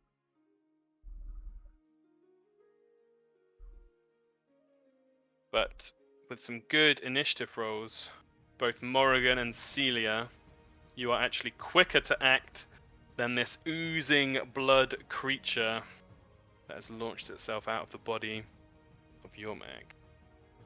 I don't know which of you would prefer to go first. If there's any preference, completely up to you guys. Prefer Morrigan to go first if she can buff me. Yeah? Ooh, I can try. Yeah, you got some good buffing spells, Morrigan. You'd Things know. like- Yeah, I would indeed. You've got Bless you could cast. Sorry.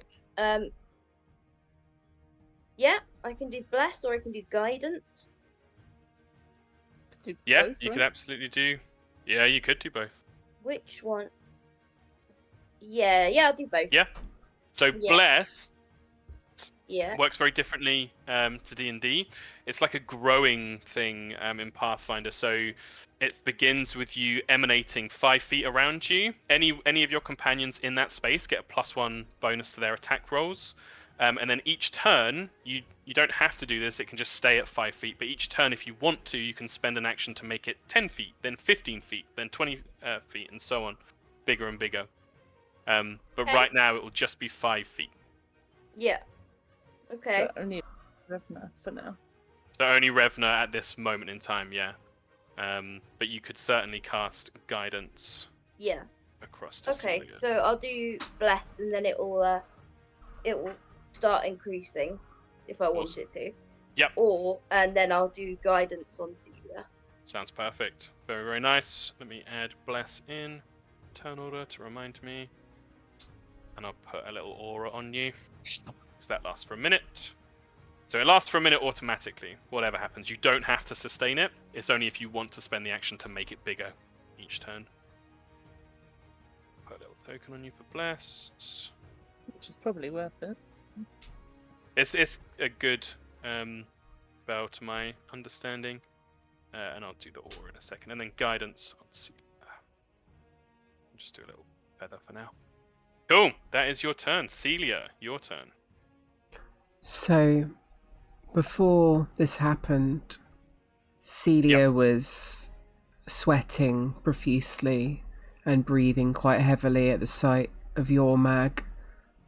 And Primrose, most of all, would have noticed her hands visibly shaking as she assisted in helping examine the body.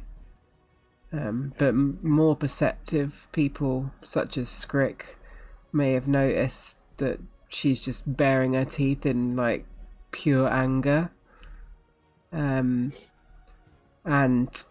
through that gritted teeth, now this thing has come forth. She just like the sort of build up of guttural hate in her stomach towards what's happened and lots of other stuff that's happened just comes out in like a mighty like roar, and then she just pulls her sword out and just swings at this thing and just says, "Fuck you, Feltria!" And then I'm gonna hero point for that. Oh, hero point yeah, that. Spend that straight away then. Yeah. And with a 22, you definitely hit. Oh, I So- forgot to fuck's sake. I'm sorry. Do you mind if I That's it meant to be a power attack. I keep forgetting to do that. Oh no, not at all. All good. It certainly sounded like a power attack. Yes. That would be another dice. Can't actually remember what it is. Hold on.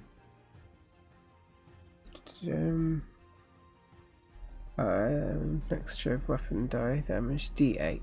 Okay. Another 2. Roger that. Screaming down and striking, not with the precision, just pure hatred. Ah! Screaming out. The ooze, this kind of roiling ooze.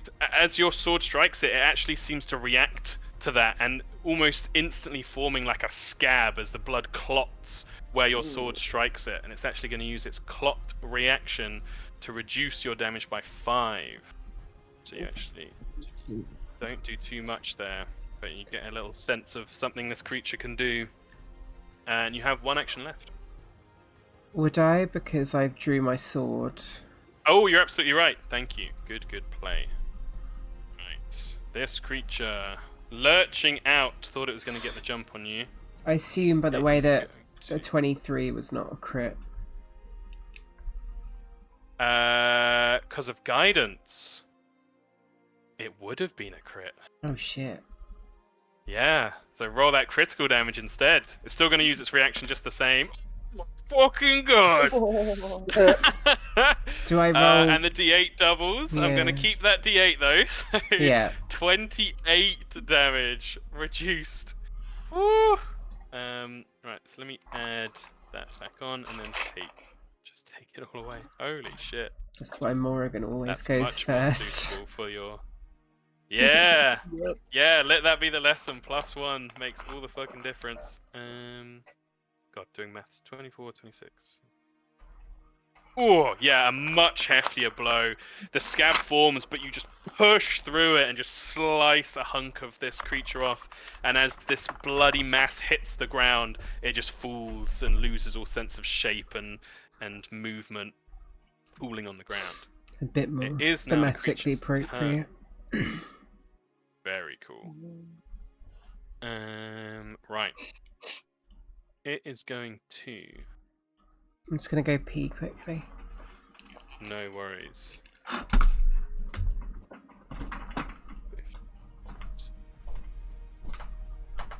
Okay. Alright, it's gonna be a nasty one.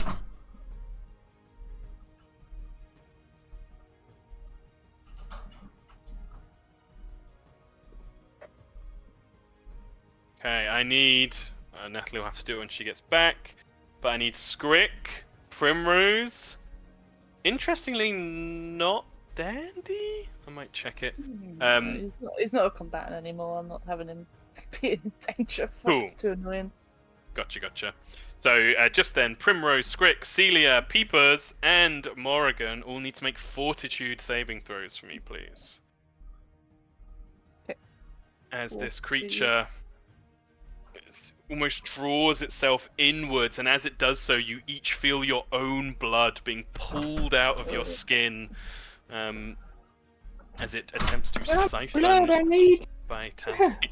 I need a blood! Okay, some good throws so far. Passes.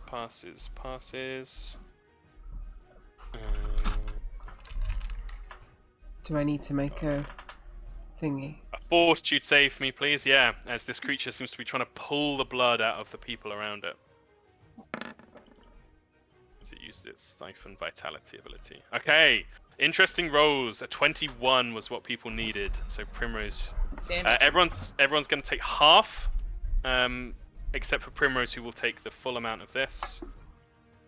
It's very random. It's 3d6. Could be high, could be low. Kind of down the... well, a little bit high. 12 to Primrose, 6 to each of you who passed the saving throw, so everyone else. But Primrose, you take 12. Okay. And as your blood is drawn, you see your own specks of blood fly through the air and spatter onto this creature, and it pulls into it, and it seems to surge with that extra blood, and it actually heals a little bit. And that costs 2 actions. With its final action, it is going to just do a pseudopod strike at Celia.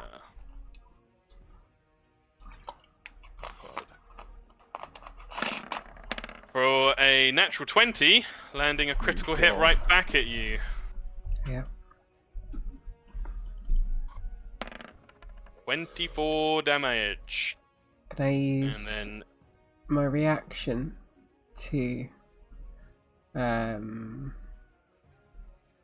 reactive shield? does that bring your shield up? You immediately use the actually- razor shield action. Yeah. So you still do get crit, Yeah. Yeah, But but you might as well. can I? But I can reduce the damage, right? That's Or if it's- your shield's already raised, you can then shield block. I think this Oh. reaction's useful when the extra AC Sorry. would block the attack, stop you getting hit at all. I won't do that then. Yeah, that's completely fair. I misunderstood. No worries. So yeah, you take the full damage, I'm afraid, and also as the pseudopod strikes you, it's as if 1,000 tiny needles dig into your skin, and you do begin to bleed. Put a little marker on you to remind us. In fact, no, let's not use the wounded one. But that only happens at the end of your turn. Okay. Nasty turn. I'll use that one instead. And from behind you all, seemingly accumulated from the blood spatters on the ground, a second roiling, oozing mass of blood pulls itself down the corridor. One action to get here. These things do seem to be very slow. And it's going to do a pseudopod at Peepers. For only a 17. Peepers, you nimbly duck under this slamming tendril of oozing blood. It's then going to do its second attack, the multiple attack penalty, at Gwilyn. Another 17. And with a new AC of 18, Gwilyn just manages to dodge and roll to the side. That's its whole turn. Oh, hang on, it's done its health roll. It's because I copied it. Do that. Connect it. Primrose, it is your turn. The other one's back on full health, Tom. Got it. Boosh. Which I don't know if we're 20. supposed to see or not, but we can. No, I'm happy for you to see health bars. Gives Okay. you a sense of its wear and tear. Yeah, that's fine. Dandy, or Primrose rather. Roll 20 is crash for me, but I was gonna Ooh, no do worries. what was I gonna do? A tree. I do a tree and then get away. Very The cool. tree is now level 2 because it's from the thing. Awesome. How much health does it have now? It's got 20. Oh! Where's it going?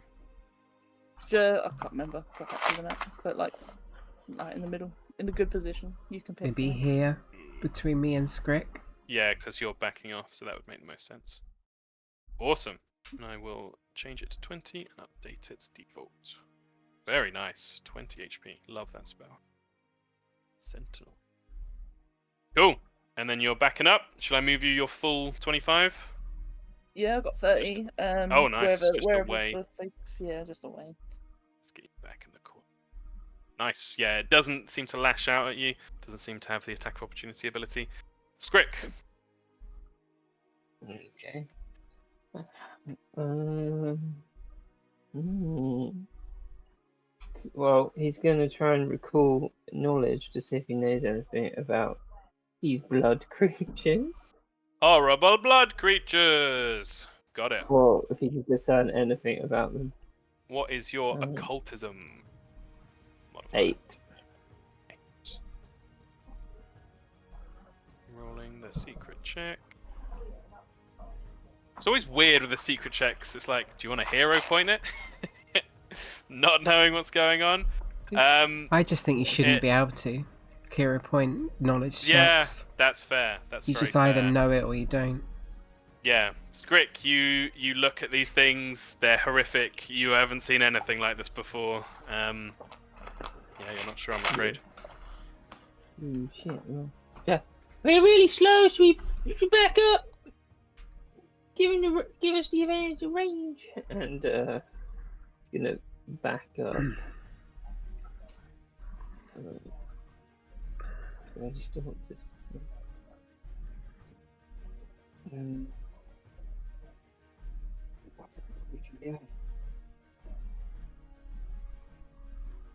You can still see it, but go like there, so you can sort of see the edge of it.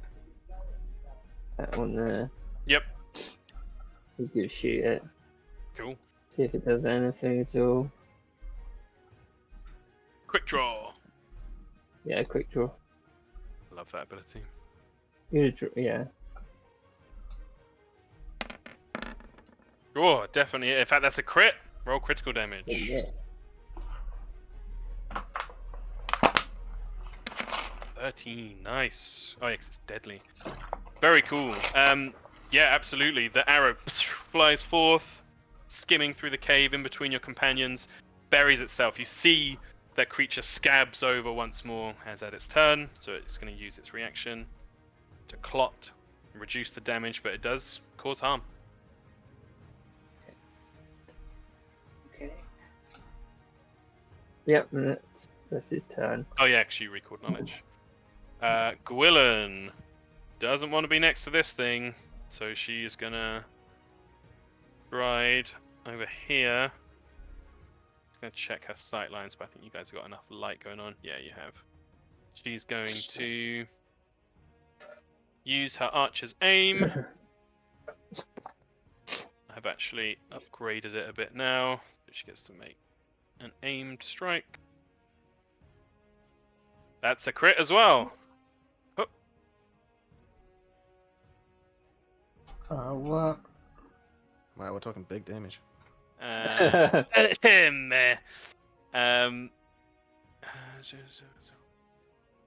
She does get a bonus D8. Hold on. Oh shit! I did it on GM layer, but it was 8. You can look at the recording. So 2, 8, 10.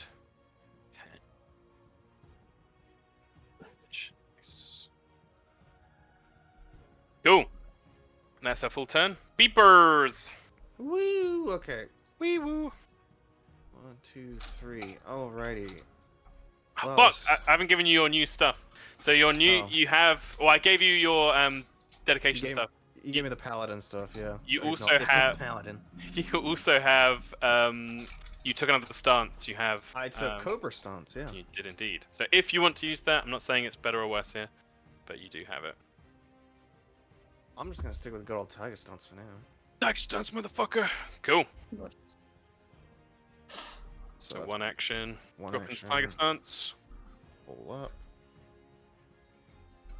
I may as well take a swing from here. I'll flurry of blows the one that's next to me. Awesome.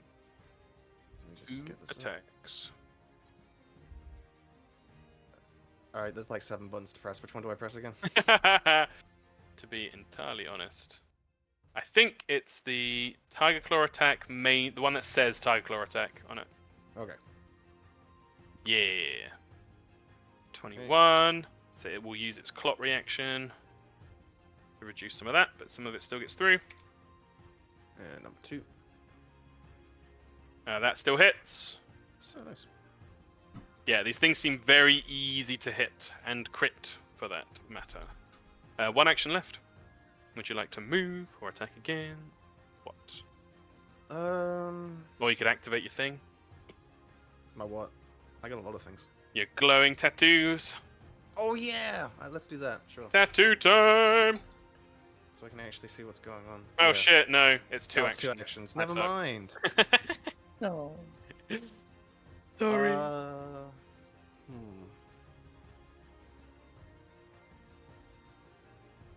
If I were to use toxic skin, would that make my blood toxic? It happens, I think, you can use it as a reaction anytime something hits you. So if it hits you, it will just keep taking poison damage. Or is that just that's a reaction, yeah? Making your blood toxic. I mean, that's pretty fucking cool. I will say... Yeah, I'll say if you give up your reaction, for each turn you, like, give up your reaction, yeah, any draining of your blood will have a toxic effect. I don't really know what to do, so I'm just gonna move. Yeah, it's a good idea. These things are slow. Get out of their range and then have to waste actions moving to catch up to people. Yeah, I'll move here. Right, Cool. That's me. Morigano. Would you Yeah. like to spend an action increasing the range of Bless? Yes. Awesome. So one action to do that. Bless goes up by 5 feet. Bing.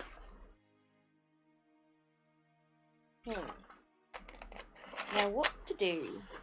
Yeah, Celia's taken a pretty big hit. You could spend 2 actions to use their 2-action heal spell on her. Heal her up. Yeah. Awesome. So seeing as you are level 4, Oh, I can't do it on there, can I? your heal gets automatically upgraded to level 2. So this will do 2d8 plus 16. Okay. So roll 2d8 for me, Yeah. and we'll add 16 for how much you heal. Ugh. That's alright. 20 HP is nothing to scoff at.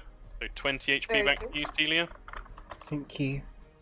So around Cool. Morrigan, in the air with this bless effect, you see these almost like shimmering, thin strands representing the strands of fate, and a healing energy is shot across to you, Celia. That's your full turn. Celia, your turn. It's a free action to drop my sword, isn't it? Absolutely. Could I use an action to grab Sigurd's sword? Oh, yeah.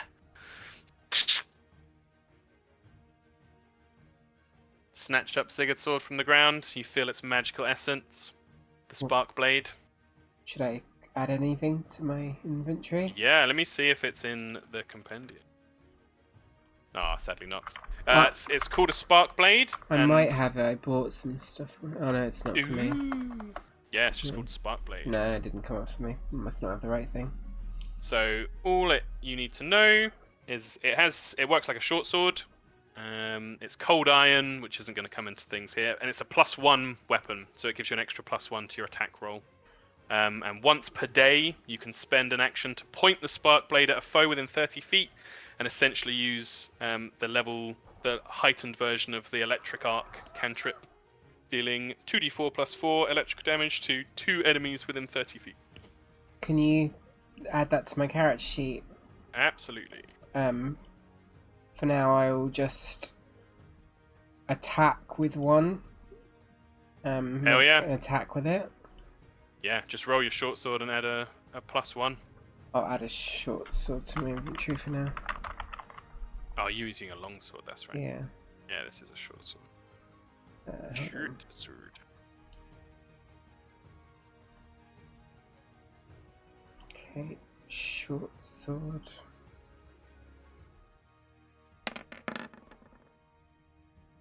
That hits. For 6 damage. It hasn't got its reaction back yet, so 6 damage. I'm actually going to use a hero point on that. Oh, the cool. last one. Because I think I can do better. That's a 5 on the die, so that's better. Oh! Yeah, that's a crit. Roll crit damage. 6 back. Wait. Nice. Yeah, another hefty chunk. Then I'll slough use off this creature. my last action to use its daily ability and use the cantrip on both of them. Oh, hell yeah! The crackling blade strikes through, and then you point it outwards, and this burst of lightning leaps between the two creatures. They both make what I believe is a reflex save. Yeah. DC 19, and as you can imagine, not great at these. 1 for the one nearest to you. Hail. 1 for the one up there. Ooh, actually makes it, so we'll take half damage. If you want to roll 2d4 +4. Lightning damage. Oh, unlucky. 6 further damage. And again, neither of them has their reaction, so 6. Nice! Damaging turn.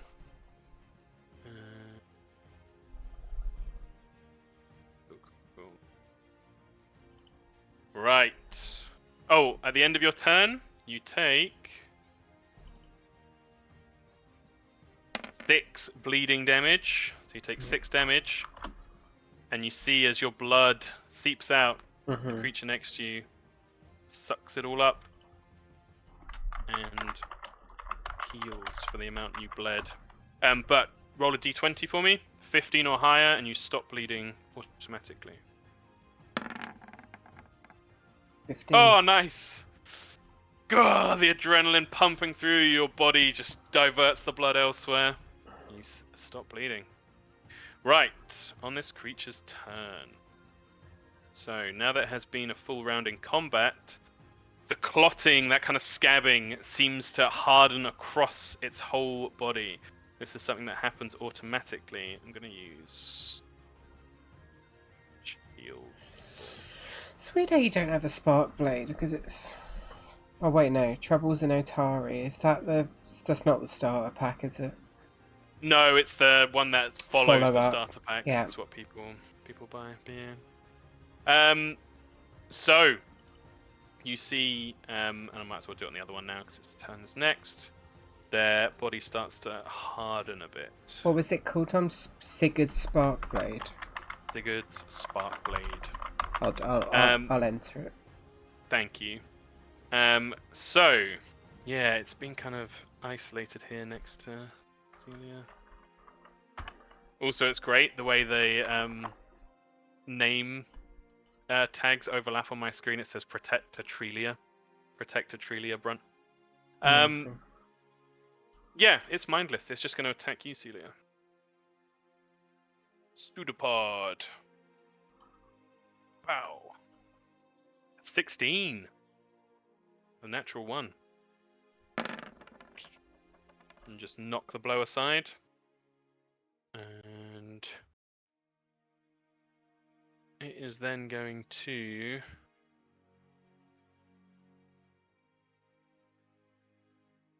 Yeah, it's going to use Siphon Vitality again. So Morrigan is still in range. So I need a Fortitude save from Celia and Morrigan. Oh, 30 definitely passes. Nice. Almost crit passes. And a Fortitude save from Morrigano, please. I'll roll my 3d6. It seeks to draw your blood from you once again. Oh, a very high roll this time. It's a good time to pass. So that's only 8 damage to you, Celia. Morrigan, Fortitude save. Was she fallen asleep? She's had a very busy 5 days. Oh, I can literally run into the next room and bonk her on the head. I'm gonna do it! Does anyone know how you add them weapon to be +1 on roll 20 on this? Nope. Because I can't figure it out. No idea. Just add it manually, I guess, maybe? Yeah, but there's no option in the... On the little gear button. Or Andrew. The gear, I don't... There it is. Ooh, unfortunately that is a failure. You take the full damage of 16. Right. And it regains some of it. Okay. That is its full turn. Mark that it has its reaction back for Clot. The other one has its reaction back as well. It is going to... It's going to spend 1 action to attack Skrick. The pseudopod reaches out towards you, Skrick. It actually has a 10-foot reach. Which you are within. Gonna slap you. A 27 to hit you, Skrick. Oh god. A 17 bludgeoning damage. And you are now bleeding as well. It's then going to send a pseudopod towards Peepers, who's also within 10 feet. Second attack, only a 21 to hit. Peepers nimbly dodges to the side. It's going to spend its final action crawling towards Skrick. Seemingly the weaker prey. Primrose. None of my good... None of my stuff is particularly good. The scenario?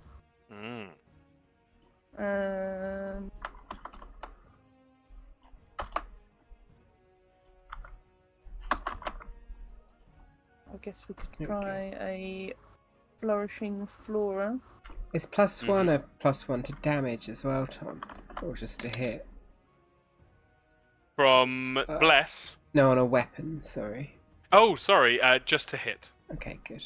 There's a thing called a striking rune which increases damage. Yeah, I'm just trying to enter it all properly. Of course. Yeah, +1 item bonus to hit roll. Cool. 5-foot burst. Is this just on the this one down here? Yeah, the one down there. Yeah, it's going to struggle to make that reflex save. Yup. It's a critical fail. Takes double damage. No. 6. Or do you want to roll critical damage? That's going to benefit you, right? It's a 2 and a 1 roll. There you go, 4. Oh. Wait, but it was 2d4 in the thing. Roll another d4. So all got a double. Because it's heightened, right? No, it's only double 1. Okay. And I choose 6 damage. It will use its reaction to reduce that. poison damage. Yeah, what are you going for? Probably bleed damage is hilarious. We'll go for poison, I guess. Dazzled for 2 Dazzled. rounds. Very cool. Dazzled means it has that 5 roll, needs to roll a 5 or higher on a d20 to make sure its attacks hit. Yes. Dazzled.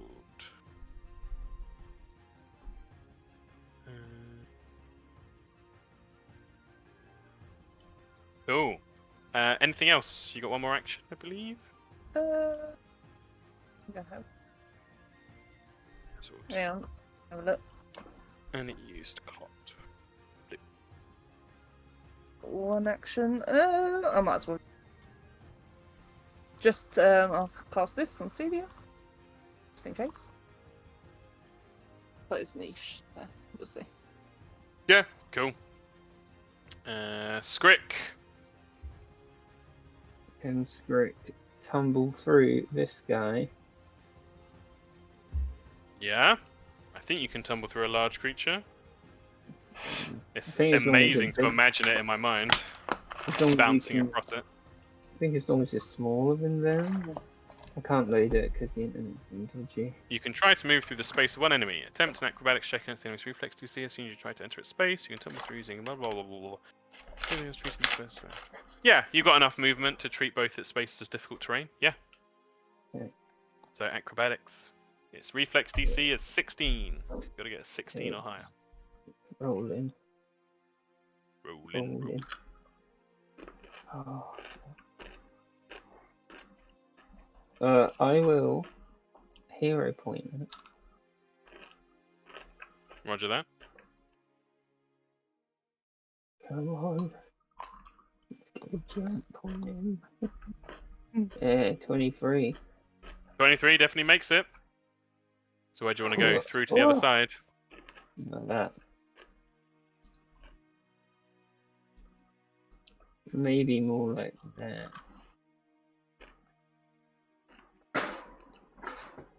And then he'd like to try and hide from that one down there.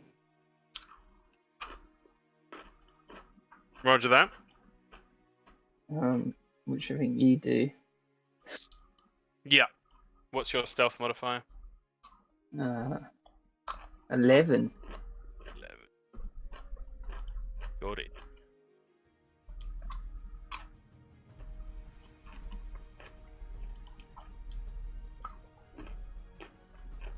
Cool. You haven't actually moved on my screen yet. Oh, mine's lagging, but he's next to that sort of plinth, like on the other side of it, to the south. Like here? He's basically right next to the spyglass. To the south east of the Oh, spyglass. okay. Yeah. Like that. Cool. And if he's hidden, then he's going to shoot it, and it'd be flat-footed if it can't see him. Nice. Yes, you are successfully hidden. Okay, and then it's rolling the shot. Come on, Squid. Be bad. Come on, baby.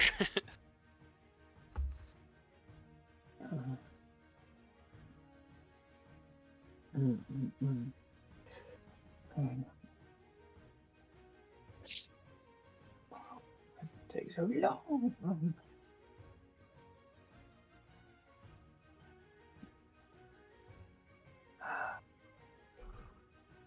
Well, we wanted to do better than a 13. It is flat-footed. What does flat-footed do again? -2 to its AC. It's got bad AC. Definitely does. I'll use a hero point for that, Okay. because that's not very good. There's no way to happen. To add in the right thing on. Yeah. There we go. Another one, please. God, your poor internet. I'm not seeing any of these rolls. Which one is he shooting? The one up or down? The one next to Celia, Got it. because he looks more hidden from that. Yep. Makes sense to me. What did you roll with the hero point? It hasn't come up yet. Cool.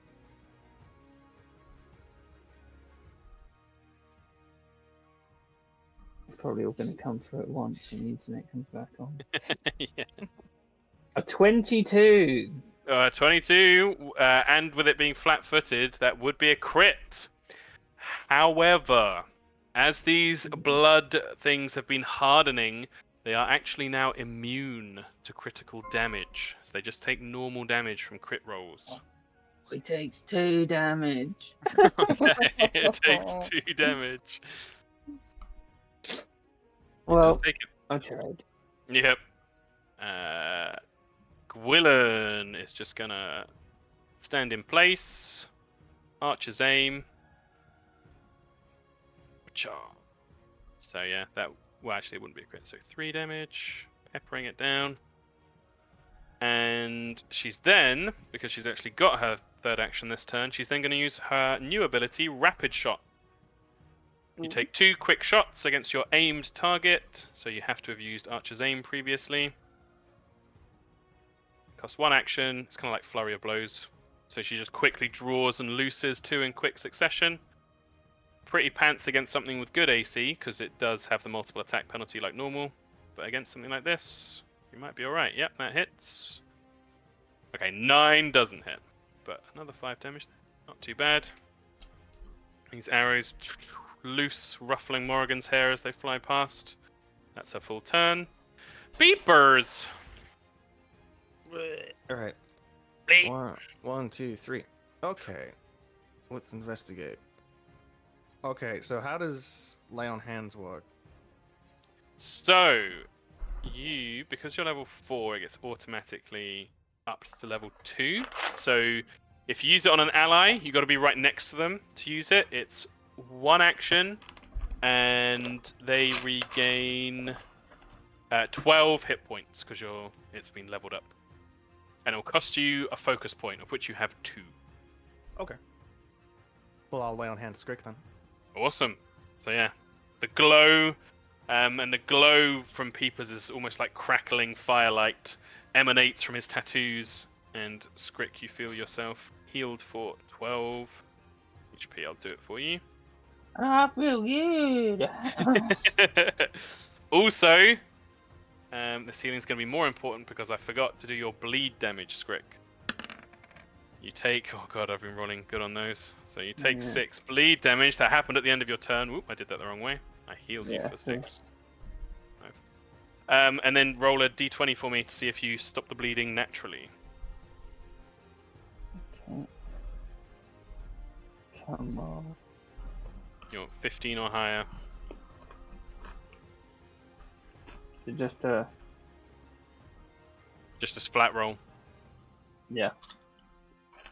I can roll it for you if you're worried about it taking ages, but I don't want to deprive you. Yeah. It's going. And because you're not you weren't next to the creature when you bled, it didn't heal from your blood. Okay, sweet. Oh, it's going. What's it doing? Something having a heart attack.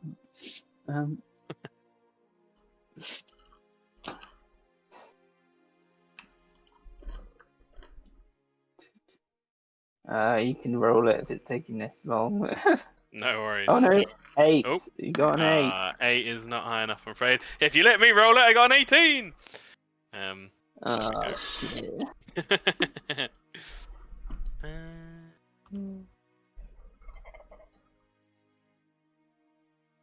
Right. Yeah, 2 actions left, Peepers. You could activate your tattoos for yourself. That would be the end of your turn, or you can go and get stuck in. Completely up Probably to just you. gonna get stuck in. Yeah. Alright. Move back up to the one up there. Wacha. And flurry of blows. Dagger strike. Dagger strike 1. We're talking Hit! big damage. Yep, unfortunately, it is immune to crits. And do. Oh, that's the rolls. Yep. Oh, yep, that's all Kieran's roll. Nice. That's me done. Cool. Morrigan. Are we awake, Morrigan? I'm not going to wake you up this time. I'm just going to take your turn if you're not. 5, 4, 3. Yeah, she's asleep. Right. Tom gets to play Pathfinder. Man. See, if you were a real DM, you'd make really stupid decisions now to That is true. make it so This easy. Morrigan runs into the wall and punches herself in the face. God, I want to burn that thing down, but also Morrigan's kind of a heal person now. Yeah, let's just do healing. Can I get to a point where I don't heal the bad guys? Could she make Bless bigger? Oh yeah, Bless Big would be good too. So 1 action to increase Bless. There's no limit to that either, and it lasts for 10 rounds. You can make it so big. So anyone in that range gets a +1 to their attack roll automatically, and that stacks with your item 1, Natalie. Oh, nice. So you'll have a +2. And then she'll definitely, I think she should just heal herself, to be honest, so she doesn't get bopped. 2 action heal. On herself. Get rid of her second free heal spell. She's got 2 more. 2d8 plus 16.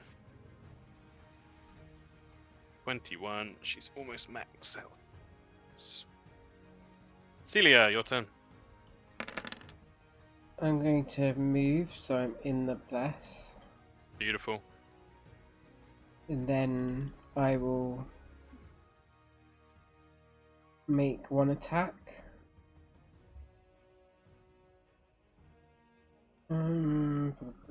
With Sigurd's Sparkblade. Very cool. Definitely hits. And crits, but doesn't take crit damage. I'll make a 8. second attack. Very cool. With a does that have the pluses? +1 to that Oh, nice. The +1 means you hit. because of 6. Bless. Beautiful. I've already put the +1 on the weapon in manually. And then I'll Roger that. Orcish Blood Rush and I'll make 1 more attack. Oh, 3 strikes in quick succession. Slice, slice, slice. That definitely hits as well. Carving through.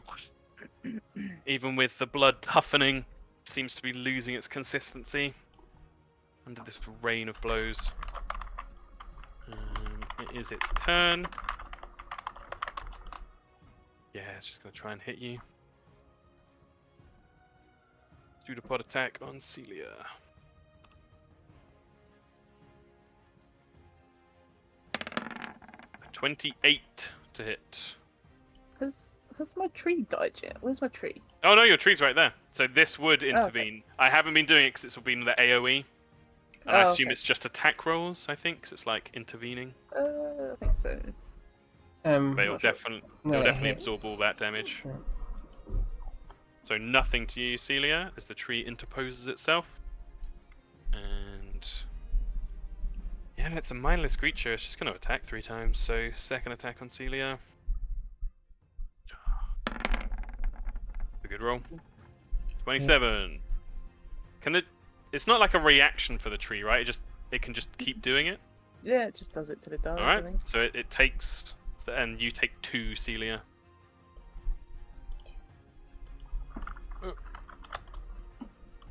But because you did take damage, you will gain the bleeding condition. And then yeah, multiple attack, full penalty here. Yeah, 14 misses. That's his full turn. Gains its reaction back. And the other one. Did it roll its dazed effect? Oh, thank you. Let's do this in order then. So the first one would have hit. Second one, yeah, would have hit. But good lookout, and that it lasts for another turn as well. I remember 2 turns of dazed. Yeah. The one up here is going to attack Peepers. Pseudopod. For a 30 to hit. Dealing 20 bludgeoning damage to you. And bleeding. And then it's going to use its Drain Vitality ability. Or Siphon Vitality.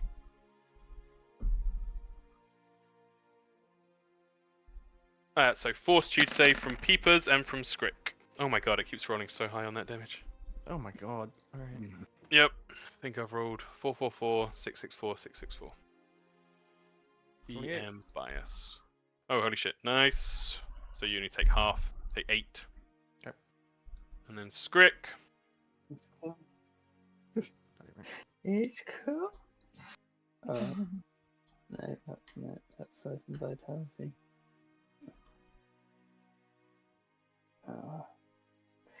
He's coming, baby. You just need to get some real dice, Kieran, and then roll with that. Yeah. Yeah, Why not? I trust you. Yeah. Roll it on your phone. Oh, yeah, good point. Oh, got an 8. A flat 8? Flat Okay, that's a critical failure, so you take double damage. 32. You take 32 damage. Oh, he's down. Yeah, he is. Oh And my god. it heals for half of that. Oh, Jesus. Zoop. As it seems to drain the blood out of Scrick almost entirely. That is its full turn. Primrose! Primrose. Oh fuck, I want my tree, but I also want the heals. Yeah. Goodbye. Morrigan has got healing, right? Has Morrigan got... She's got the heal spell, right? Yep. Okay. Scrick. She's before... So, Yes. She's after Scrick, sorry. She's Yeah. after... She's back. Oh my god. I will heal. It's not your turn yet, my love. I know, but when it is, I will heal. You did a heal on your turn that I took for you. Oh, sorry. I'm It's dead. alright. Yeah, I'm surprised you're awake again. I will do a little heal, and then you can do the big heal, because I'm going to do this one. 3 action, second level. Ooh, very nice. So 2d8 healing to all living creatures within 30 feet. Which does include the bad guys. Oh, are they in 30 feet away? They are. Oh. Oh. Yeah, the one just is as well. So if you want to change your mind, feel free. might as well I'll just- do the little one. Yeah. I'll do the little heal. That means I got to come over to screen. Oh no. I can do it from a distance, right? One action heal would be... Yeah, touch, I think. 2 I action. So believe. the 2 action one. 2 actions, 30 feet, yeah. Ah, And it's really we'll powerful. do that one then. The 2 action one. Nice. So just roll 2d8 and add 16. Yeah.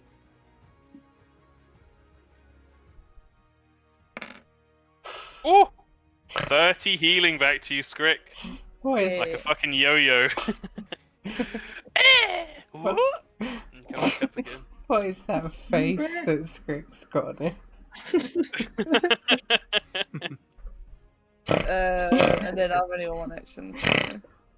You are wounded I know. 2, Scrick, because you went down to a critical effect. Just to warn you. Oh no, you're not. Bad DMing. You went to dying 2, but you only get wounded 1. Don't worry. I'll shut up now. Okay. Cool. Channeling element. Around you. Very, very cool. Scrick's turn. And you would be prone. Gonna groggily stand up. Yep. You're gonna keep that face on. Yes. It's Scrick's vibe right now. How hurt does that guy look? Bottom one or top one? The one next to Celia. The one next to Celia looks really badly hurt. He's just gonna be like, "You can't take me down." And he's gonna fire 2 shots at it, seeing as Very cool. Pew pew. Yeah, it does seem to have very bad AC. It will clot on the Okay. first one. Yep, they both hit. 27. So yeah. It edges closer to death, and it no longer has its reaction to block damage. Yeah, that's how we set up. Very nice.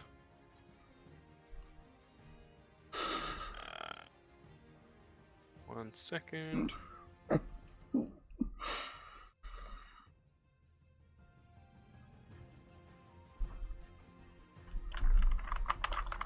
Need to do the bleed.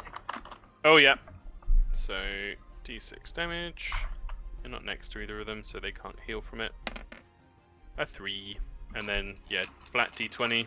Let me know if you want me to roll it. 3 damage taken off. Ooh! Hey! You tough it out. No more bleed. Matted fur helps to clot the wound and undo all the good your bath did you the night before. Okay.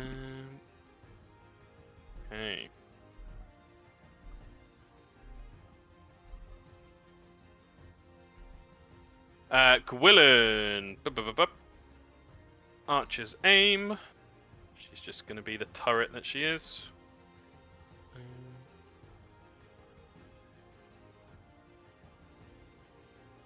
Aimed strike on the one next to Celia.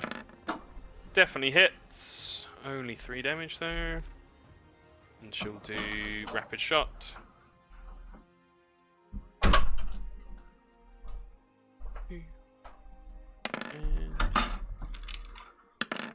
And a -1 to hit on the last one. Shoots herself in the face. But the 17 does hit, and with 6 piercing damage, the creature finally gives out. This oozing, roiling mass of blood just disintegrates soaks into the dirt below, leaving a horrible dark red stain. But it is destroyed. Peepers! Go. Alright. What am I at? 16? Yeah, it's not great. I've had better days. Alright, You do know these things don't have attack of opportunity. I do now, yeah. Mm. That's no indicator. Let's see. May as well lay on hands myself. Cool. Just to be safe, so that's 12. 12 back. 28. Very nice. One action gone. Flurry of blues. Attack. 1 sec. There we go. Attack 1. Ooh, nice. Hits. 9. It will use its clot reaction, but some of the damage still gets through. And 2. 24 definitely hits. Okay. Nice. Yeah, you begin to wail away on this one. Morgano. Oh wait, you have another action. I'm going to attack again, because why Monk not? power. Okay. What else am I going to do? You could move away. It's very slow. Yeah, but I kind of want it to take my blood so I can do that poison skin thing. Oh yeah. Very nice. So I'll take another swing and be next to it. Oh, wow. Oh. So sick. Damn it. Nice. All 3 hits. No, that's me. Flashing tiger strikes. But now I need to roll for bleed, don't I? Yeah. So, you will bleed for 2 damage, but it will take, rather than you healing it. I don't know why I rolled 44 then, just to get your hopes up. Jesus, yeah. It needs to be just 1. Oh, come on, he Hey, rolled... I rolled 2 3s Oh. and 2 4s. I'll take the 3. So 3 poison damage. Nice. Yeah, it absorbs your blood and then kind of like little burst of darker purple liquid in it. It seems to eject it, vomit it back out again. Doesn't seem to like your blood at all. Nice. Morrigan. Love that. Oh, and then roll a d20, please. D20. Yeah, see if you stop bleeding. Nope. No, still bleeding. Still bleeding that poisonous blood. Morrigan. Yes. You could make your bless bigger.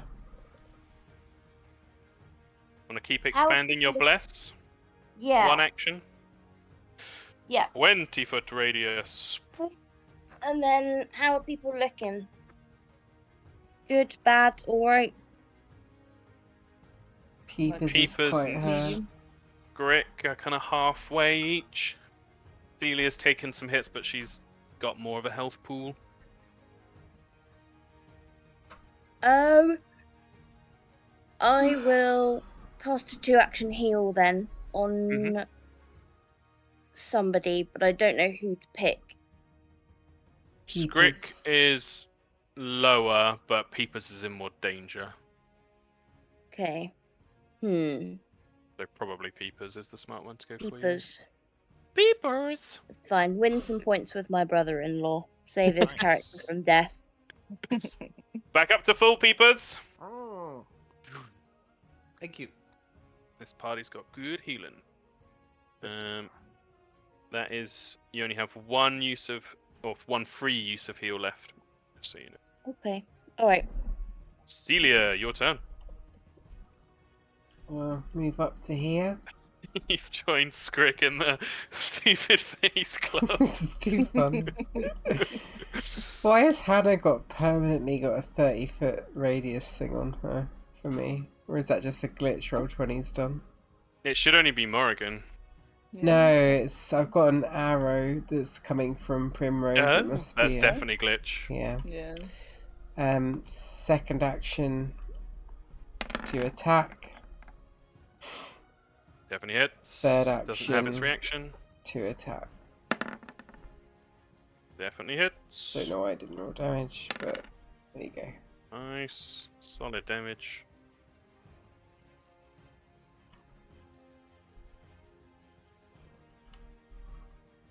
And then you bleed for 5. It heals for 5. And then D20 please. See if you stop bleeding. Nope. Nope. Can you restart the music? Oh no, wait, never mind, don't worry. No worries at all. Right, with so many creatures next to it, this thing's definitely going to use its Siphon Vitality. So Fortitude save from Peepers, Celia, and Skrick, please. Let's see if I get DM luck again. Yeah, Wow. still above average. It is a DC 21, so full damage to Peepers and Celia for 11. 11. Skrick, you take half, which would be 5, because we rounded down. And it will heal.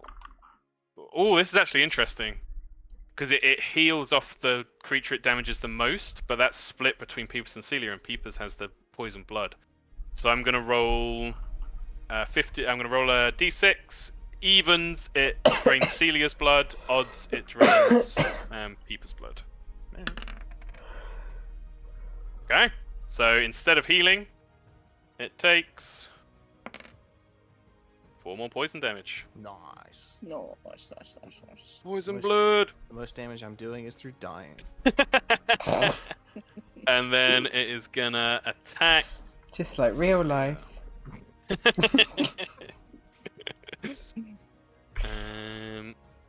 So pseudopod attack on Celia. Wabam! Yeah. 25. For 9 damage to you, Celia. Primrose. Well, I have to leave the healing tomorrow again because I've run out. But I can put a tree right behind everyone. Yep. Right there. Somewhere there. Yep. I think Skrick's really like here. And I will attack it with a blast. And miss. Flying off into the distance. The shreds of plant matter and wood and elemental power. Skrick. Grix. I'm like, I gotta get out of here. And like do 2 quick shots from his short bow. Pew pew. Hits. Misses. No, and then he's gonna run away. Oh, actually. Eventually, this thing had its reaction. Okay, Go. everything. Willen. You can do it, Cooperson.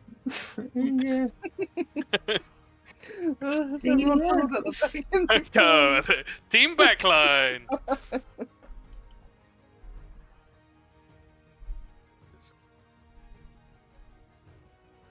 You had triple shot thing, so aimed, and then.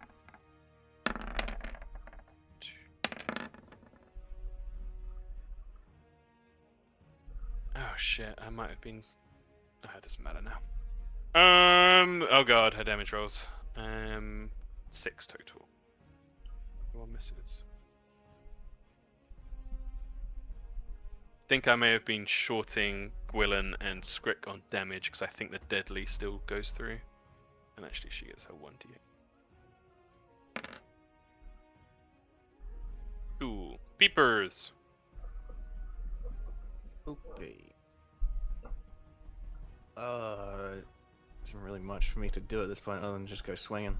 Yeah. You have formed the defensive wall. This thing is easy to hit.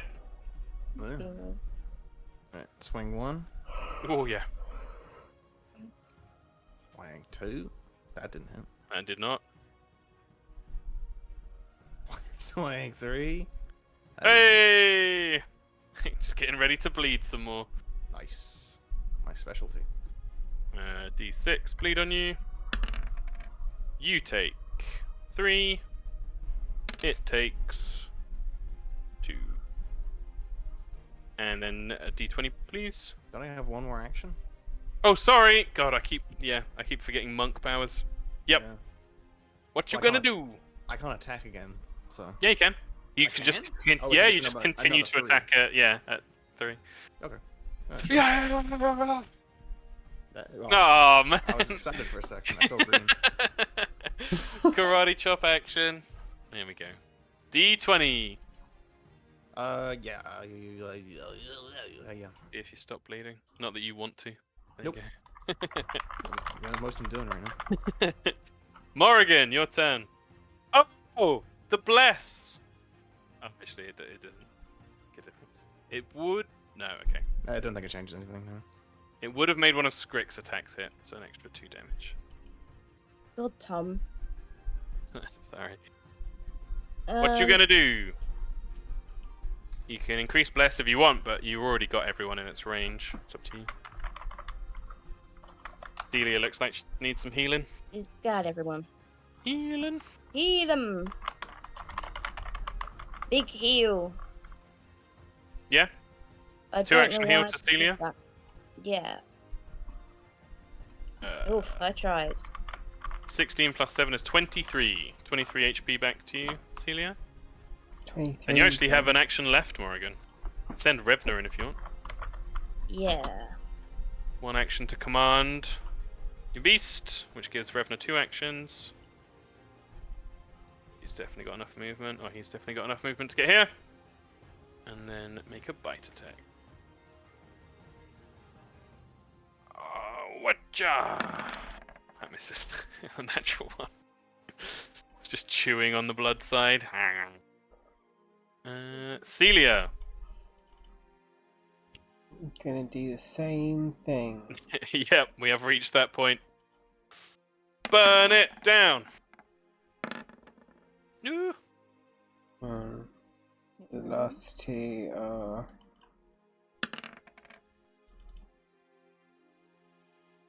9, 8, 7 makes 24.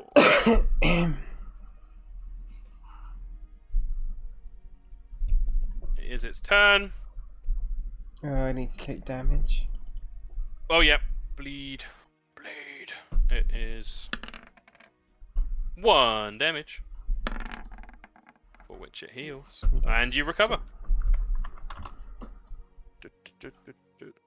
On its turn, it's just going to try and attack everybody. Against Celia. Against Peepers. And against Riv. Hit Celia for 9. No. Oh no, the tree! My Tree. tree. Yeah. And because the tree takes all the damage, ooh, that was too much. Okay. You don't get the bleeding effect. Who's gonna finish this thing? Primrose. Primrose is gonna blast it. Blast it. Damn it. Yeah, and it will use its reaction to lessen that. And otherwise, I don't have any more damage. No, I don't do damage. Although, I do have this. Wait, is that in range? I don't actually know. Yep. That does hit.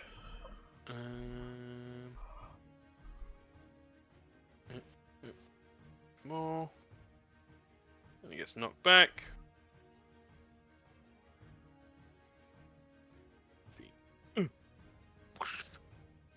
Blast of water. Skrick! Is it time for the finishing blow? It's like, in case you three bullshit, and fires 3 shots at it. Phew! First one hits. One misses. Oh my god, if you don't. Oh no. Oh, the first one deals 3 damage and it had 4 HP left. Oh shit. Gwilyn. Oh, Gwilyn gets literally all the kills. Yeah, there we go. Many arrows sticking out of it. Cuts, and cuts. It was looking dangerous at some points, but you guys formed ranks and held off. Blood oozes. And as the last one falls to mush, viscera upon the ground. You stand triumphant. Would it be alright if we ended there for tonight? Absolutely fine. Just glad I'll get up at 5. Oh god, yeah, absolutely fine. Could one of or both Morrigan and Primrose roll medicines for me, please? Just so we don't have to worry about people's bleeding. Yep. I literally need a 15 from either of you. Oh yeah. Okay. Don't say that. I was gonna Don't say say it that. could be me. Both of you roll it. It's absolutely fine. I mean, Hannah rolled a 25. Nice. Crit success. Perfect. No more bleed. No. Morrigan. Oh No. There we go. Cool. Very nicely done. You held off the blood oozes. Scary. The blueses. And next session, we'll see what happened here. You can investigate further. Yeah, definitely gonna. What is going on? What is going on? So we're not playing next week. Not playing next week unless people wanted to budget, but perfectly happy to just not do not do next week and do the week after. Okay. I'm in Chamonix in Switzerland for a conference, so yeah. For next week. To skip. I was gonna do it on my phone, but Weren't I you don't just worry. in France for a conference? No, that's next week. Oh, okay. That's Very fine. nice. I'm happy to skip a week. Yeah. Cool. Yeah. Be the week after then. Okay. Well played, everybody. Thank you. They got squeezed in, and if you hadn't been able to hold the line, that could have been a lot worse with the AOE damage. But you managed to hold the front line, and you can see the power of healing in this group now with Morrigan specialized. Like Big. heal back up, and the protector tree as well. Awesome. Well, Yeah. have a lovely evening, all. Well played. Thank you. Thanks, Tom. See you later. Good night. Bye.